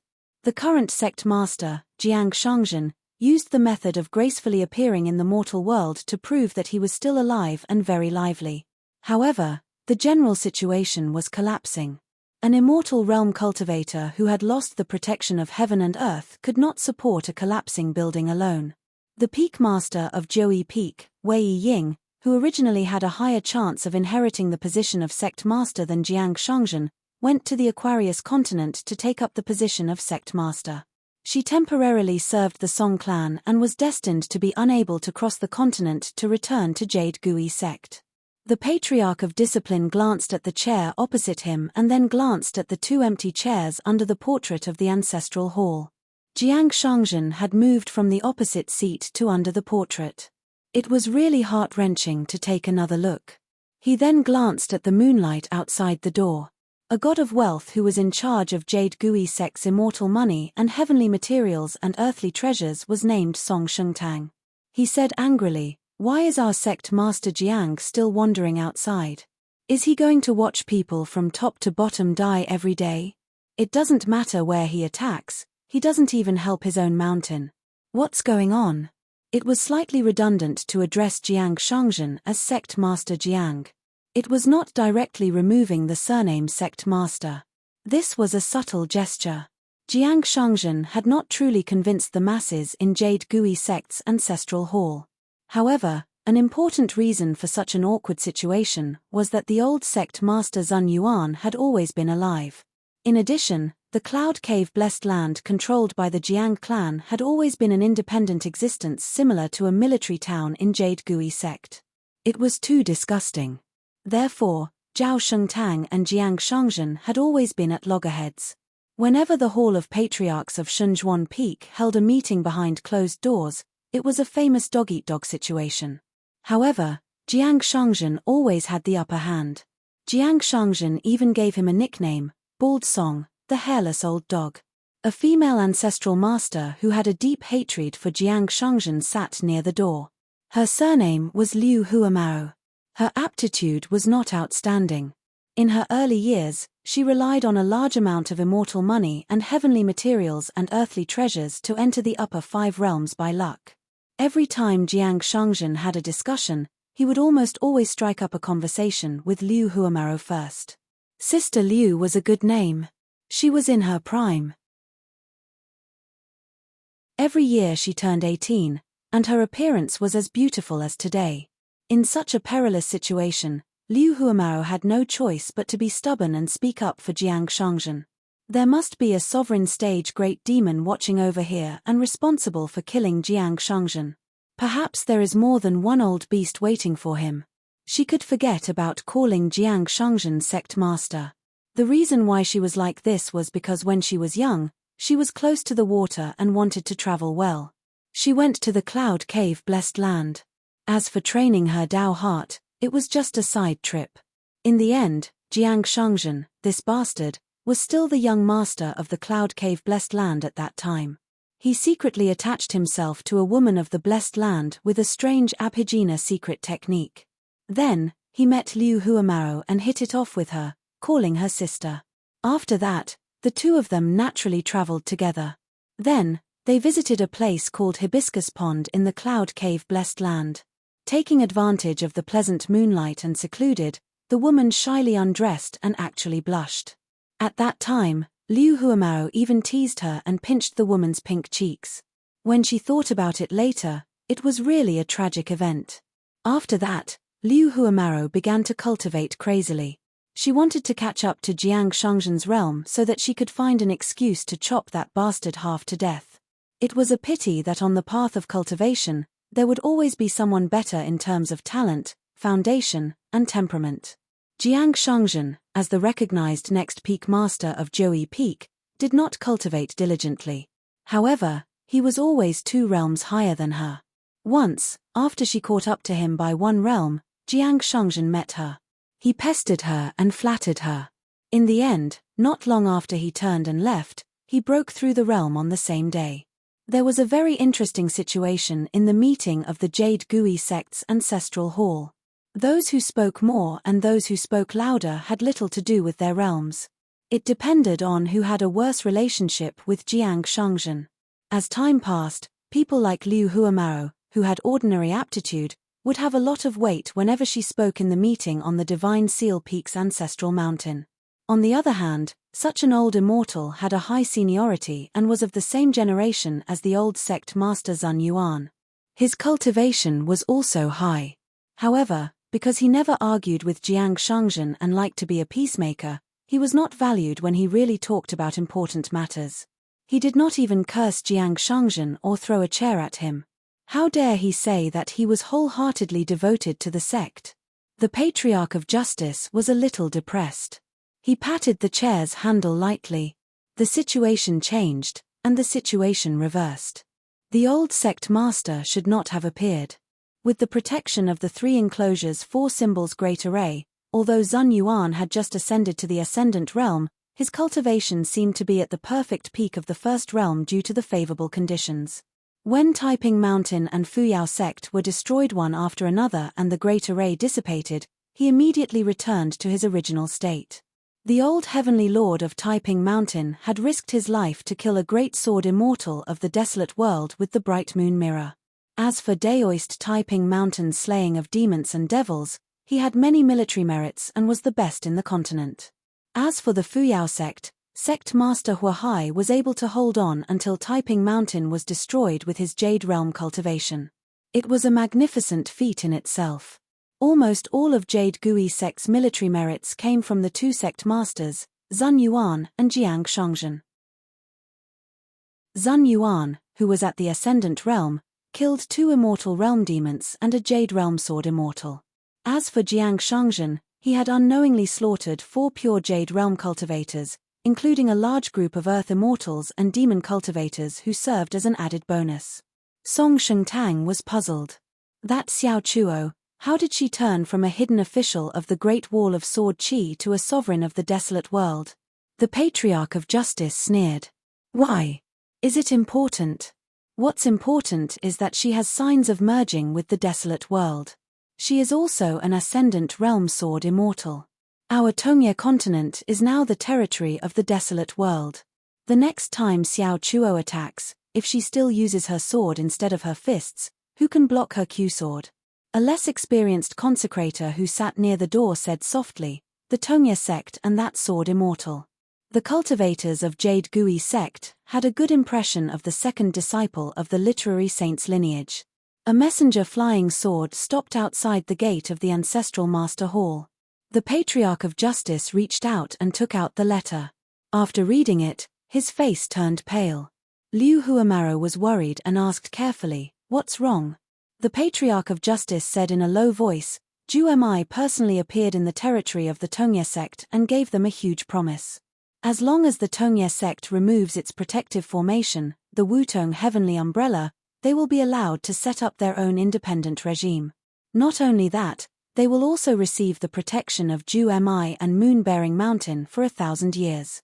In addition, the new sect master of the Tongye sect will become the head of a new military camp. The Tongye sect will only nominally become a vassal of the future master of a continent. Everything will go on as usual. The Wildlands will even be willing to send 2 great sword immortals to serve as the Tongye sect's consecrator and guest elder. Furthermore, these 2 won't have the right to criticize the Tongye sect's ancestral hall. Liu Huamaro asked, "What about the sword immortal?" The Patriarch of Justice said helplessly, "The cultivators of the Tongye sect don't need to make things difficult for them at all. They don't need to expel the left and right from the sect. They only need to remove the mountain river formation and choose to watch from the sidelines when the left and right attack."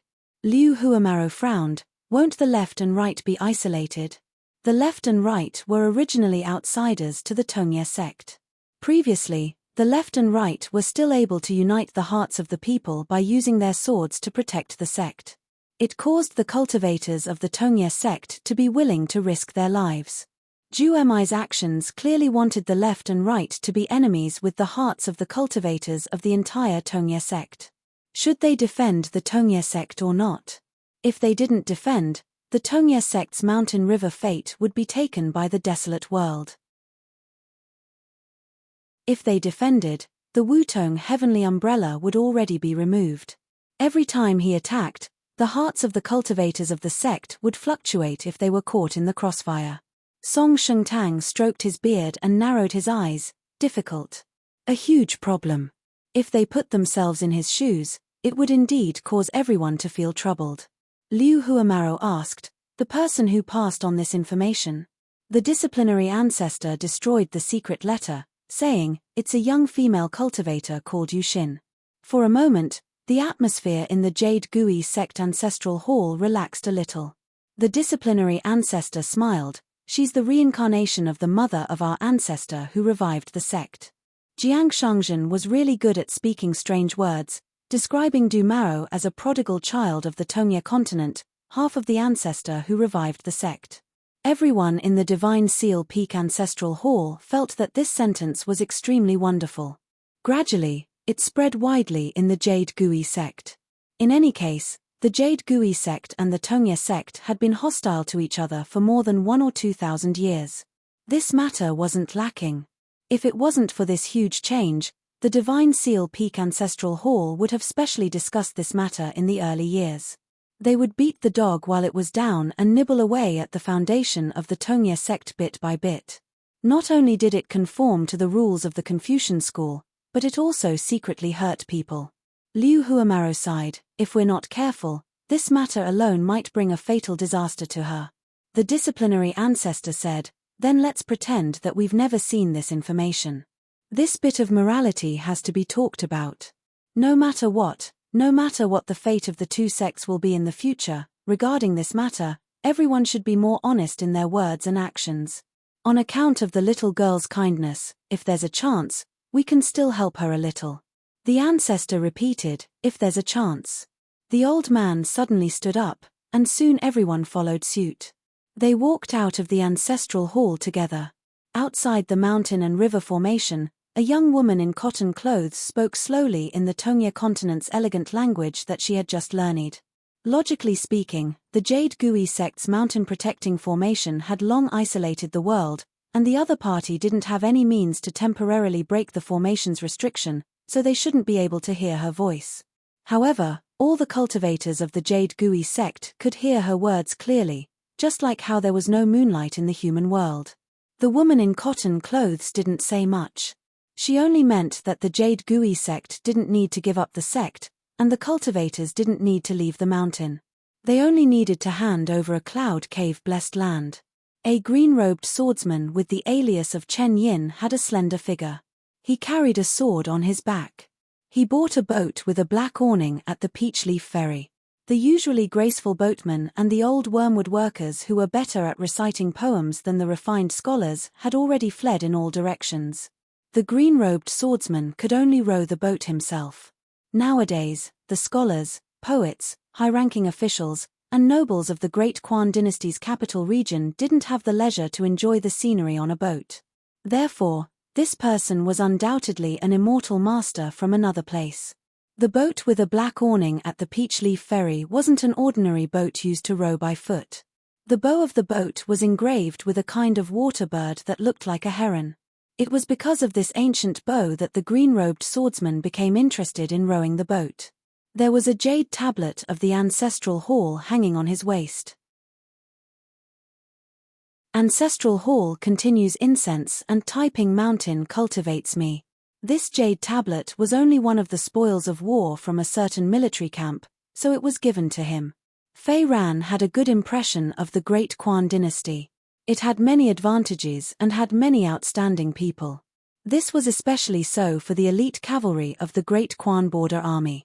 The strength of the troops stationed at various places made the few military camps in the central region of the Tongyi continent look at them in a different light. The overall situation of the Tongyi continent below the mountain was actually much better than what the Jiazi camp expected. Simply put, the performance of the Tongyi continent on the battlefield could only be described as terrible. The strong wind tested the strong grass, and it showed how outstanding the Great Quan dynasty was.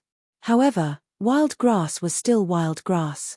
No matter how strong it would be reduced to ashes when a huge fire started. After all, the current time of the Tongyi continent was controlled by the moon-supporting mountain. Fei Ran threw away the bamboo and the boat went forward on its own. However, the military camp in the capital of southern Qi was arguing about the survival of the Great Quan Liu dynasty. One side wanted to wipe out Mirage City and build a temple to warn the entire central region of the Tongyi continent. They wanted to chop off the heads of the kings and officials and then send cultivators to hang them at the gates of the various small countries. This was the result of stubbornly resisting. One side felt that the civil and military of the Great Quan dynasty had many talents and had the ability to support them. As long as it was done well, they could create a puppet emperor. It would be a huge help to the military camp.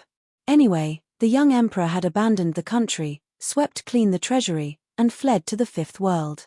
They could use this to spread the news. The various cities of the Great Quan dynasty were already under martial law, and only people were allowed to enter and not leave. This was to prevent the people from escaping as they pleased. The demon race would secretly guide and use them to break those defensive lines and ultimately lead to the destruction of the country. However, Fei Ran was not here to sightsee. She wanted to meet someone. The head of the Golden Peak Temple, Du Hanling. His realm was not high, and he was an earth immortal. He was not a sword cultivator, but he was very smart. The young man on the water observation platform of the Unjust Sentence sect met Fei Ran. Fortune and disaster came together in an instant. He originally had the chance to follow Fei Ran to the mountain to cultivate, but in the end, he mysteriously died. Lu Jianxin, who was eventually strangled to death by himself, met Yu Sai.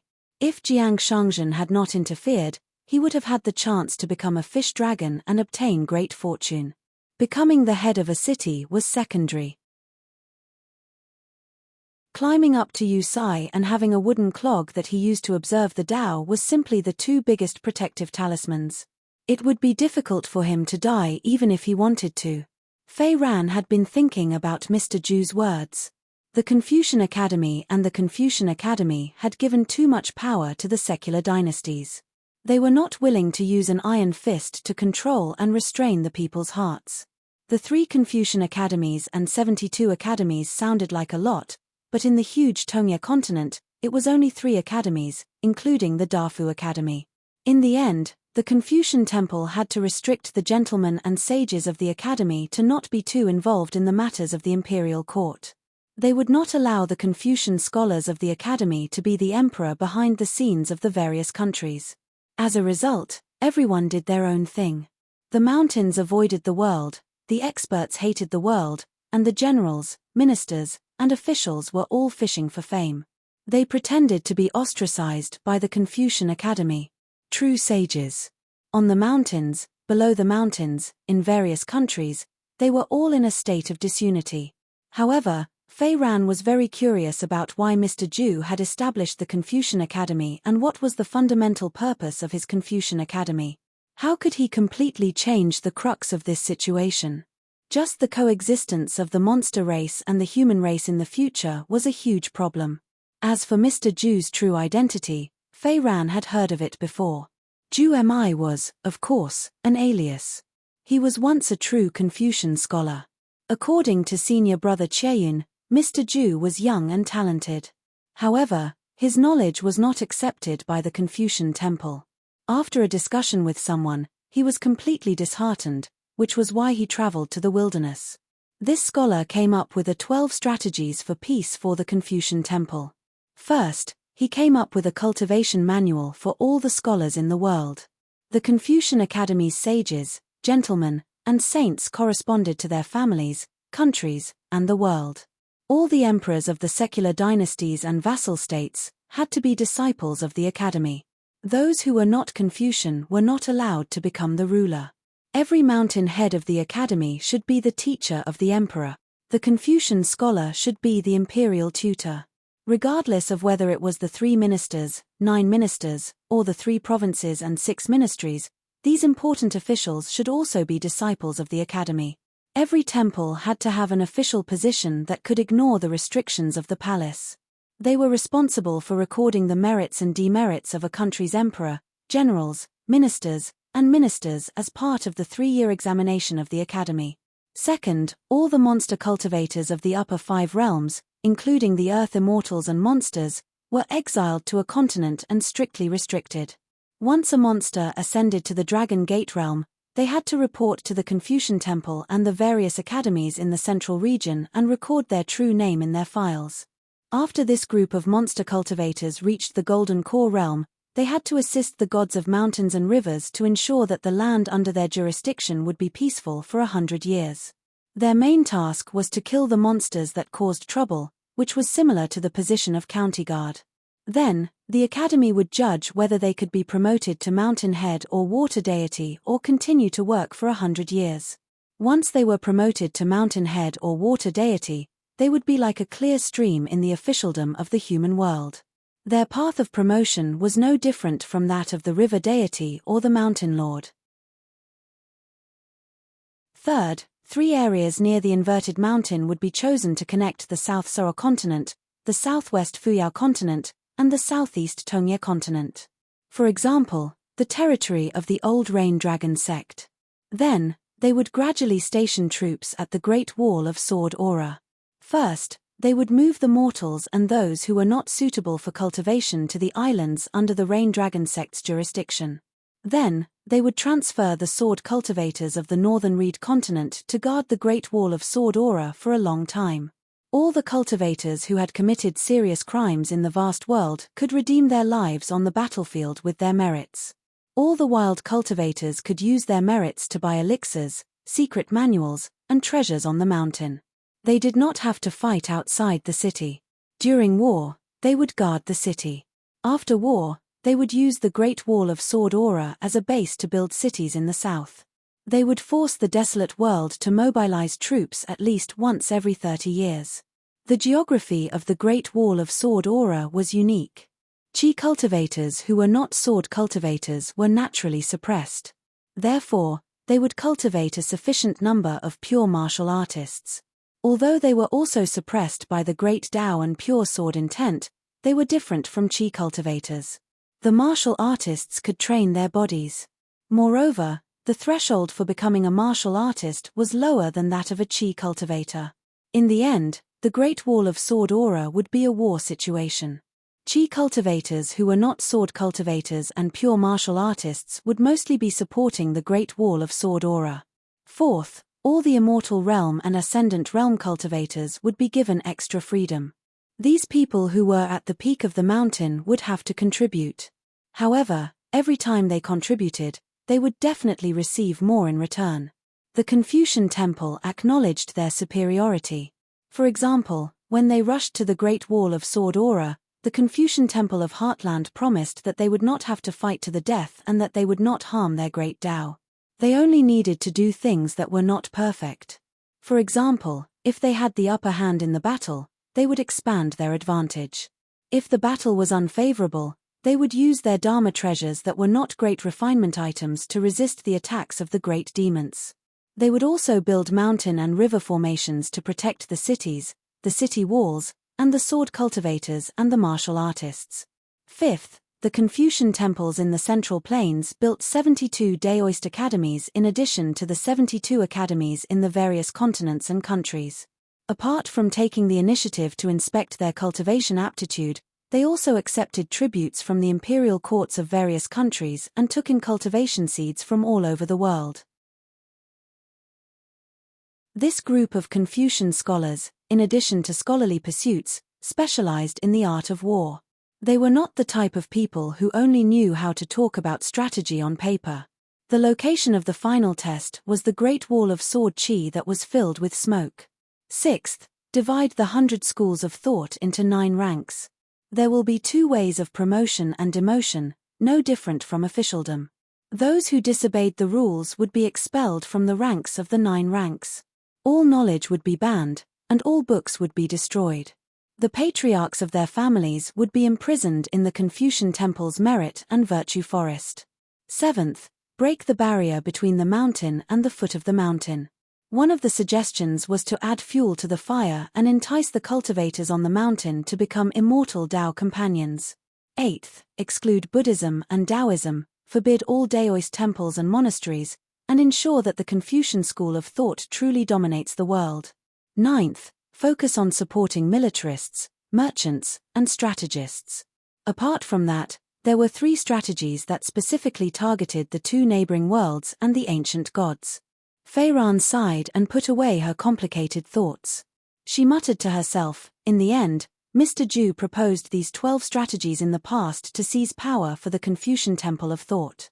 He wanted to let the scholars obtain greater freedom and bring peace to the world.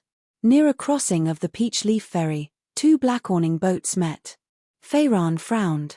That Du Han Ling actually did not come alone. Beside the nascent soul cultivator was a young golden core cultivator and a Lord Xing Wang in official attire. Fei Ran only frowned, while Du Han Ling and his grand disciple Xiao Yuan Ran, as well as Lord Xing Wang of Great Spring Riding Crane City, had an expression as if they had seen a ghost in broad daylight. Du Han Ling was an ambitious and ruthless person, but when he saw Fei Ran's green robe with a sword on his back, the familiar attire of the Taiping Mountain Ancestral Master Hall's jade tablet hanging on his waist, as well as that vaguely recognizable face, he was shaken. Du Han Ling only felt that it was a coincidence, otherwise how could it be this person? Two people walked over from the crossing. They were the Great Spring feudal Lord Liu Tsong and the Duke Gao Shuzhen. When they saw Fei Ran, they almost turned around and left. Fei Ran understood and smiled. It seemed that they all recognized the hidden official. Moreover, it seemed that they did not have a good relationship in the early years. Fei Ran smiled and said, "Long time no see. We meet again." When the black-clothed girl saw the white clouds flying over Luopa Mountain, she would wave her golden pole and green bamboo cane to greet them. This was called treating guests well. "Hey, hey, hey, I am the right protector here, the big water monster of Mute Lake. I have two friends, one is called Pei Qian, and the other is called Nuan Shu. Do you know? Do you know?" Today, the right protector of Luopa Mountain brought the left protector of Dragon Riding Alley who had not been promoted. One was squatting and the other was lying on the cliff, waiting for the white clouds to pass by. The left protector of Dragon Riding Alley, a small official, could not be compared to its big official. White clouds and dogs. In the mountains, it was most afraid of Wan Xiu. On Luopa Mountain, it was most afraid of Pei Qian. However, it liked this little silly girl very much. It once accompanied Ju Mili and squatted at the gate of the school opened by Madam Chen in Longwei Creek. They waited for Pei Qian, who kept saying that he was the most heroic person who could beat a goose and beat a dog, to come home after class. They often waited for half a day. The little girl would chat with it for a long time. She would definitely not be like Pei Qian, who would grab its mouth and twist it skillfully to ask it what was going on. Little Mealy was eagerly waiting for the white clouds to visit Luopa Mountain. What could it do? On Luopa Mountain, everyone was traveling far away and did not return home. The good mountain lord, who was her best friend, Pei Qian, who never greeted her, the old chef who bent down and walked with his head lowered to see if there was any money to be picked up but never found any.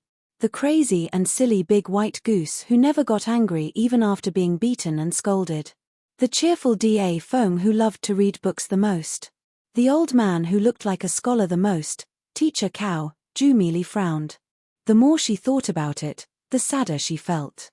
What if Pei Qian was already as tall as her and sister Nuanshu combined when he returned home? What if the mountain lord carried a wicker basket up the mountain one day and there was an unfamiliar little girl standing in the basket? Miu came to the little girl's side and sat down. Ju Mili clapped and laughed. A white cloud passed by the valley. However, as soon as Miu sat down, he immediately got up and spoke to Wei Pai telepathically. Then, Miu immediately took out his intrinsic flying sword, Rosy Sky. At the same time, he rode his sword to the ancestral hall of Jise Peak. Finally, at the main door, Miu saw a scholar and a tall and sturdy man. The scholar with the sword smiled at Miu and disappeared in an instant. He had actually traveled across the continents without making a sound. His trip to the Aquarius continent was to cover up for his good friend. If not, his good friend Yu Feng's movements would be too big. When the old scholar first showed his face at the Fuyao continent, he quickly slipped away and disappeared. Only the tall man was left. He said to Miu, "You can call me Liu Shiliu. I just returned to vast heaven and came here to burn incense. Since I can't see teacher, I will see teacher's portrait. Later, when my face is covered in snot and tears, you can pretend you didn't see it." Miu was speechless. After stabilizing his mind with great difficulty, Miu said, "The key to the ancestral hall is with Nuanshu." The man nodded. "Then I will have to trouble Sword Immortal to make the trip. I will wait here." Wei Pai sent Nuanshu and Xiao Mi Li over. The two young ladies bowed respectfully to the so-called senior martial brother mountain chieftain of Wei Shanjun. After seeing the two girls, a smile appeared on the man's face.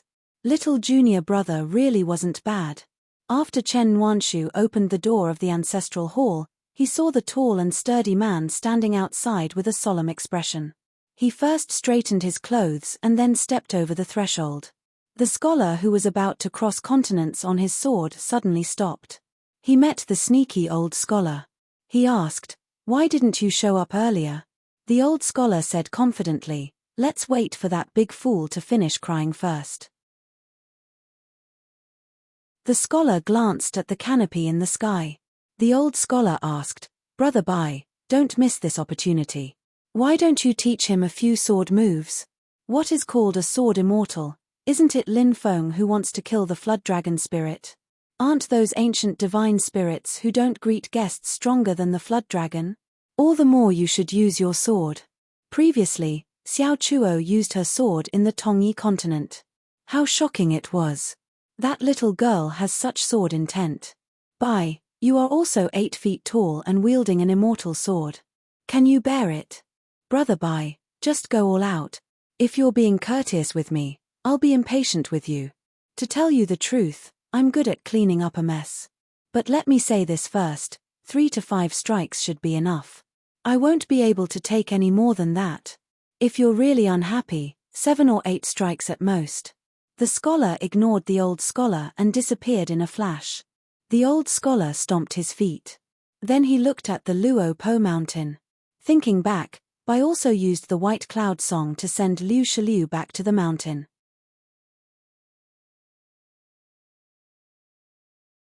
7:10. In the Jise Peak's ancestral hall, Liu Shiliu looked up at the 3 portraits of Luo Po mountain in silence. Chen Nuanshu took out a bamboo incense tube and held it up. Liu Shiliu thanked him and bent down to take out 3 incense sticks from the tube. Zhu Mili told the burly man that if he was tired and wanted to rest, he could sit on her chair. The black-clothed girl pointed at a chair.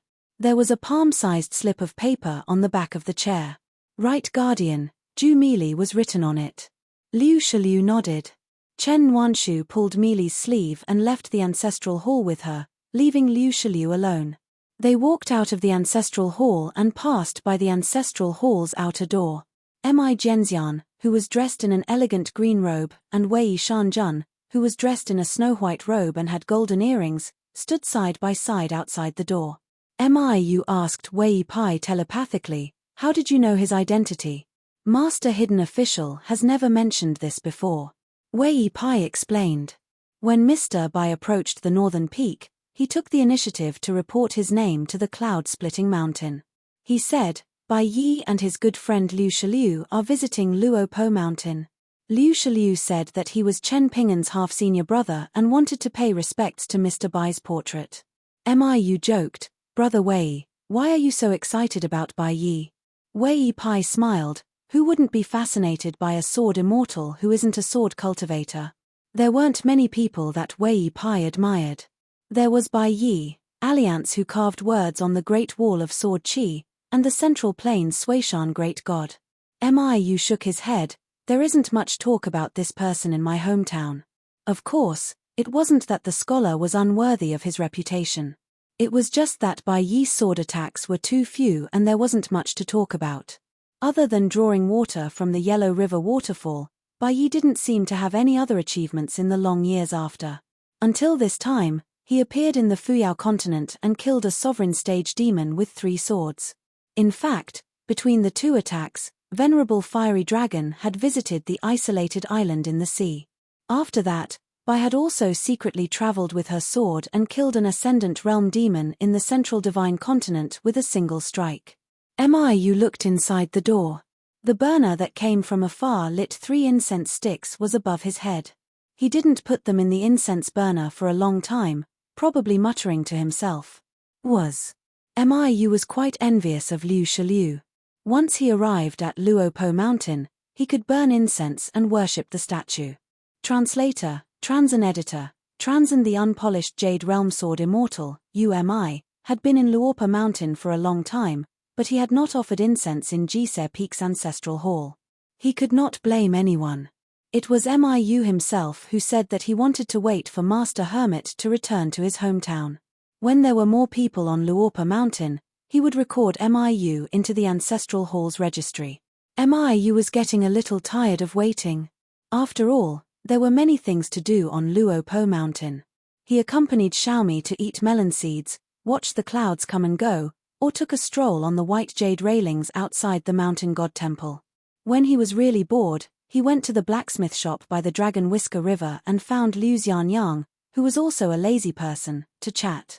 They talked about the immortal sect's illusionary flower, water, and moon. He thought about how in the future he could get Wei Shanjun, consecrator Ju Fei, and the white-clothed youth to open up the business. At least he could earn some immortal money for Luopo Mountain and replenish the spiritual energy of the mountain. However, although these things were interesting and comforting, there were too few opportunities for them to do serious things. Miu wanted to meet the embroidered river goddess. He wanted to find a chance to sneak in and cut open the golden body to see how big her courage was. In his hometown, Miu had few chances to interact with the mountain and river's goddess.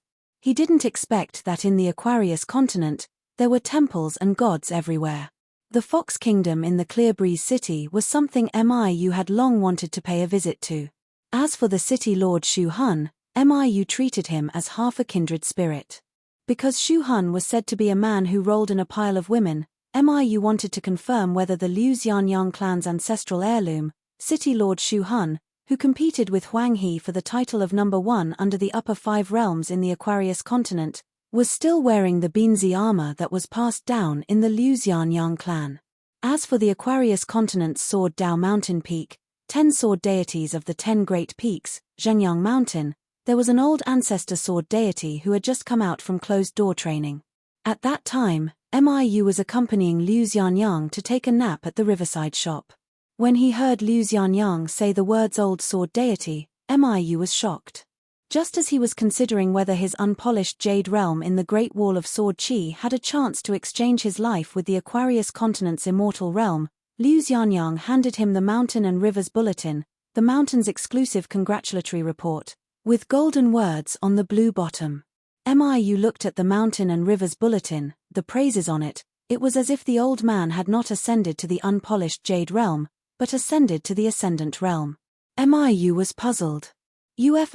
King ascended to the unpolished jade realm, and you had to go into closed-door training for 100 years. The reason why I was called the Great Embroidered Sword Deity in the Great Wall of Sword Qi, and won the title of number 1 under the unpolished jade realm, was because I went into closed-door training for half a year longer than expected. Miu only felt that his sword was going to rust. If it were not for Bai and Liu Shulio's visit this time, Miu would have almost forgotten that his natal flying sword was called Rosy Sky. Ordinary cultivators or mountain and lake spirits, such as the black snake who came from the Chiduan mountain like Wei Shanjun, or the python in the Yellow Lake Mountain, would not feel that it was too long. But who was Miu? He was an embroidered pillow who could lie in the clouds in the Great Wall of Sword Qi, and did not have the heart to practice the sword.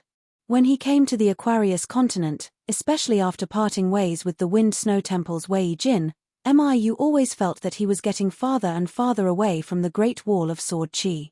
He did not even have the extravagant hope of becoming a great sword deity. After all, he did not even know where the bottleneck of the unpolished jade realm was.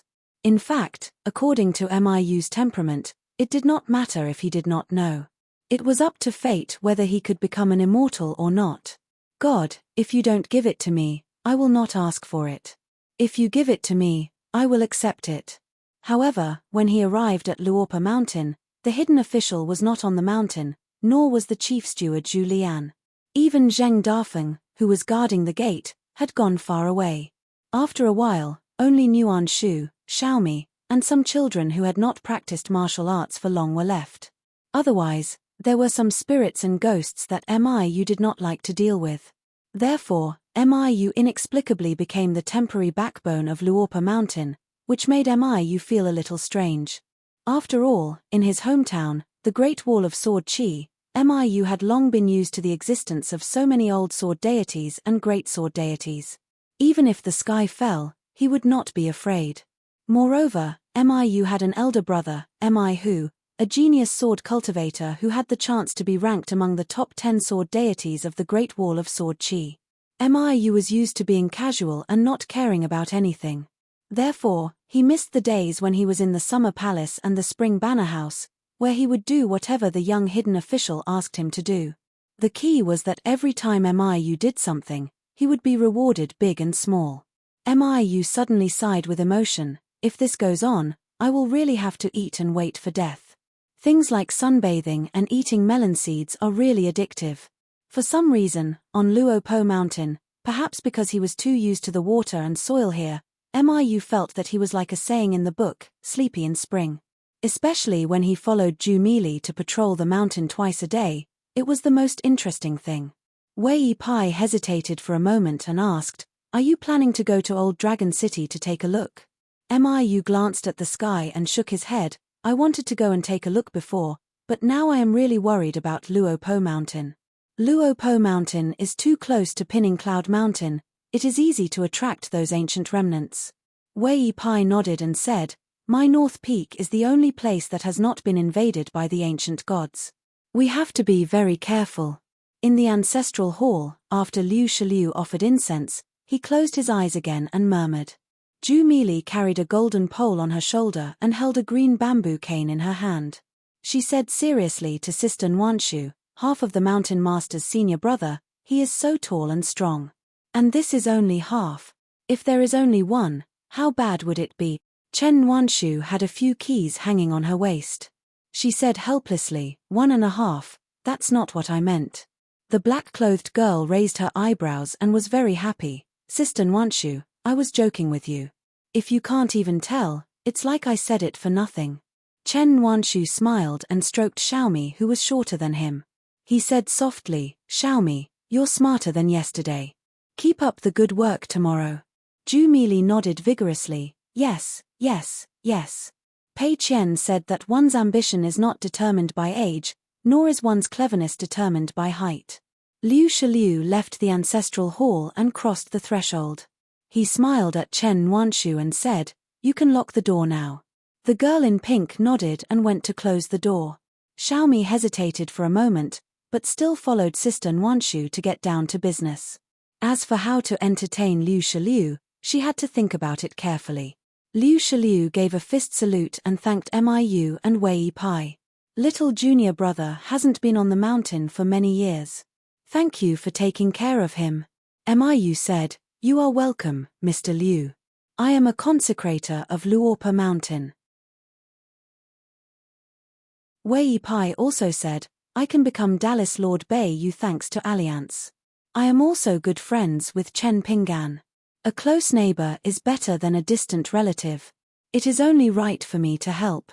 Liu Shiliu said, "You don't have to call me Mr. Liu. You can call me Jun Qian.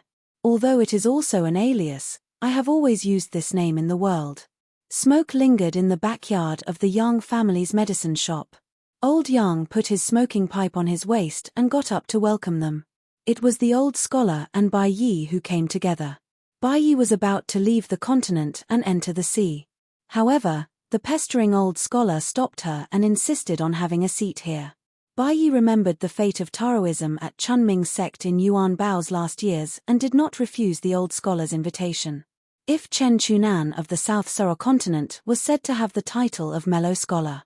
Bookstore net then Bai Yi was said to have the title of Immortal. His swordsmanship was superb, and his movements were both superb. He was clearly unrivaled in poetry, yet his poems and songs were spread around, shocking the later generations. They always felt that it was fake, but they didn't dare to be sure. As a result, it became an unsolved case. In the end, there was only one explanation. Immortals could do anything. When the old scholar arrived at the yard, he immediately clenched his fists and raised them up high. He shook them vigorously and smiled brightly. "It was not until today that I was lucky enough to meet Heavenly Lord Qing Tong. I have lived in vain. Finally, I did not die in vain." Old Yang smiled and said, "Mr. Wen Sheng, you are still as elegant as before. A 14th-level cultivator's unification with the heavens and earth was not as simple as blindly seeking greatness. What truly made Old Man Yang think highly of this sage of literature was that his Dao integration locations were the South Swirl continent, the Tongyi continent, and the Fuyao continent. They were not stable places like the Central Divine continent, Snowy Peak continent, or Liuxia continent. Now that the two continents had fallen, this old scholar was not having an easy time. Bai Yi only nodded to Old Yang. Old Yang did not exchange pleasantries with Bai Yi. However, the old scholar did not intend to let Bai Yi go. He took out a scroll of calligraphy that he had kept for a long time and handed it to Old Yang. He smiled and said, "This is the last years of Yuan Bao's calligraphy, also known as the Proud calligraphy. It is authentic, absolutely authentic. There is no reason not to bring a gift when visiting. The gift is not light, but the affection is more important." Old Yang opened more than half of it. It was the last years of Yuan Bao. During the day, he was drunk and slept beside the spring bright gate. In his dream, he traveled the galaxy with Heavenly Lord Qing Tong. When he woke up from his drunken stupor, he was in the mood to write a poem. Old Yang rolled up the calligraphy and kept it in his sleeves. It was originally a matter that Bai Yi and Old Yang did not need to talk about. However, after the old scholar did this, Bai Yi did not have any feelings left. He did not expect the old scholar to be so thick-skinned and boast, "Heavenly Lord Qing Tong, why don't you open it and take a look? The beauty of this calligraphy is at the back. Other than Kui Dong's embroidered tiger seal, there is Xiao Qi's spring breeze seal, and the slightly abrupt Jun Qian seal. Lastly, there is the looking left and right, understanding is not far seal." Old Yang did not take out the calligraphy again. He understood. Old Yang said, "After the sage created the characters, other than the 8 people who had the merit of opening the mountain, there is no great calligraphy in the world. It is the last of the last." It was obvious that the old scholar did not approve of the calligraphy school being ranked at the top of the middle 9 sects. He even felt that the calligraphy school was not qualified to be ranked among the 100 schools of thought. The old scholar was famous for being able to answer any question. He nodded vigorously and said, "This is not nice to hear, but it is the truth." Kui Dong had such a feeling in his early years. He felt that the so-called calligraphy masters of the world were all scribblers. They were originally a snail shell, but they wanted to overturn rivers and seas. If this is not a demon, what is it? Bai Yi was also very clear that the few old scholars of the calligraphy school had a good relationship with the old scholar. Kui Dong's calligraphy was worth 1,000 gold. It did not come out of nowhere. The old scholar took Kui Dong to travel the world in his early years. No matter how good the steely rubbings were, they were still separated by a layer of window paper. With the help of the old scholar, Kui Dong was able to see the handwriting of the ancestors of the calligraphy school. "Old brother, make a few more copybooks. While you're in the mood to drink, write more. Write whatever comes to your mind. Copybooks are rules. The more approachable the content is, the more likable it is. How many pounds of oranges did you buy? How many meals did you have today? Whether it's windy or raining, go to the balcony in high spirits. The bamboo shoots are a little bitter today, so write as much as you can. If you really can't, just say that you met me today, and an old friend is kind enough to give you a basket of pears, making you cry. You must worship it as a family heirloom. Brother, what's with the look in your eyes? Do I look like the kind of person who sells things as soon as I go out? Brother, would you make such a friend? I will write and you will write. We are a perfect match. We only need a business tycoon to help engrave and sell books. Otherwise, if the 3 of us work together, we will be invincible." As for the 8 people mentioned by Heavenly Lord Qing Tong, Bai also had a rough idea. They were Grand Scribe of Big Script, Li Tonggu of Small Script, Yuan Center of Li Script, Zhenjue of Zhongkao, Zhong Chunhua of Modern Script, Zhong Huai of Wild Script, Wang Zhong of Regular Script, and Zhong Yaro of Small Script. Among them, only Kui Dong was not engaged in proper work. Kui Dong's Small Script was the most famous. In fact, Kui Dong's Small Script was extremely exquisite. The scriptures he copied were the treasures of many Buddhist temples in the central region. The old scholar turned around and sat on the bench under the eaves. He patted the bench and said, "Sturdy." Old Yang asked, "The sage of literature came this time. Other than asking me to give the copybooks to Luopa Mountain and stamp more seals, what else do you want?" The old scholar replied, "Nothing else. I just wanted to express my gratitude to you." Of course, Old Yang did not believe him. The old scholar was not in a hurry to slap his own face. He looked left and right. Most likely, Xiao Qi and Xiao Ping sat here in their early years. The teacher was not by their side. Therefore, when the students sat here alone, they could not rest their feet. They could not feel at ease. It was more tiring. The three of them looked up almost at the same time. In the sky of the Aquarius continent, there was a huge hole. A golden body spirit slowly poked its head out. Thousands of miles around the sky, countless golden lightning interweaved like a net. Its line of sight seemed to have landed on the northern peaks pinning Cloud Mountain. The old scholar stomped his feet and said, brother Bai, provocation. This guy is definitely provoking you. Do you need me to help you shout Bai is here too? Bai also said with an indifferent expression, Liu Shiliu is here. The old scholar stood up and rubbed his hands. Blockhead is unarmed. He is at a disadvantage. Brother Bai has an immortal sword, just as the old scholar was speaking. A tall and sturdy figure that was originally at Luopo Mountain's Jise Peak was first sent to a secluded border area by the mountain lord Wei Pai. Then, within 100 miles, there was the sound of an earth ball flipping its back. Then, the figure straightened up and rushed into the sky. Wei Pai wiped the sweat from his forehead. Just sending that guy who called himself Jun Qian to the border area was so tiring. He was no longer the local lord of Chiduan Mountain, but the mountain lord of the northern peak. If it was so tiring, then wasn't Liu Shiliu's Dao a little too heavy? The figure turned into a rainbow and rushed to the sky, straight to the highest point of the sky. Because the ancient spirit was in the sky, it was still far from the ground. Therefore, it was not suppressed by the Dao too much. It was worthy of being called a huge monster, hanging in the sky like a mountain. The old scholar laughed and scolded, "This blockhead is always at a disadvantage in a fight. He is far worse than his junior brother. However, this indomitable spirit is still quite sufficient." In the sky of the Aquarius continent, the remnant of the divine path that was as big as a mountain was knocked away by a figure that was as small as a mustard seed. That incomparably small figure punched the towering spirit non-stop. For a moment, thunder rumbled in the sky. In the end, the uninvited guest, along with his palm, arm, and head, instantly exploded. Almost half of the continent's sky was splashed with countless golden raindrops. Before they fell on the human world, most of the golden fragments had already disappeared and melted into the heaven and earth. Then, as if they were guided by the Tao, the remaining golden raindrops almost all fell on the land of 1,000 miles around Mount Biyun. But just as they were about to fall into the mountains and rivers, a golden light flashed and disappeared. Many spirits of the mountains and rivers and immortals' abodes were dumbfounded. Could it be that the mountain lord Wei Pai had stolen it? Some of the masters who had attained the Tao immediately looked at the mountains and rivers. Then, they looked at Mount Biyun again. It seemed that the spiritual energy of the mountains and rivers did not increase much. It was strange. On the stairs of the dragon-riding alley, a smiling woman shook her sleeves that were overflowing with golden light. However, the strange phenomenon suddenly disappeared.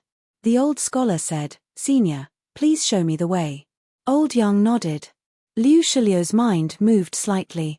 Then, he suddenly shrank the mountains and rivers for thousands of miles and came to the backyard of the medicine shop in the small town. Seeing the old scholar who was already standing on the bench, Liu Shiliu's eyes turned red. Fortunately, he had cried in the Hall of Ancestral Masters on Jisa Peak. Otherwise, it would be even more embarrassing now. The old scholar stood on the bench and smiled while stroking his beard. Liu Shiliu walked quickly with tears in his eyes. He bowed and said loudly, "Jun Qian pays her respects to teacher." Among the 4 students in the past, Kui Dong was introverted and sharp. Qi Jingchun was the most learned by the sage of literature. Liu Shiliu was the most inarticulate but also the most temperamental. The old elementary scholar patted the burly man's shoulder before jumping down from the bench. He stroked his beard and nodded his head, smiling. "You are indeed Brother Bayez, good brother and my good disciple. What a great way to drive away dragons and snakes, but not mosquitoes." The chapters of Swords of the Future will continue to be updated in the hand fighting bar.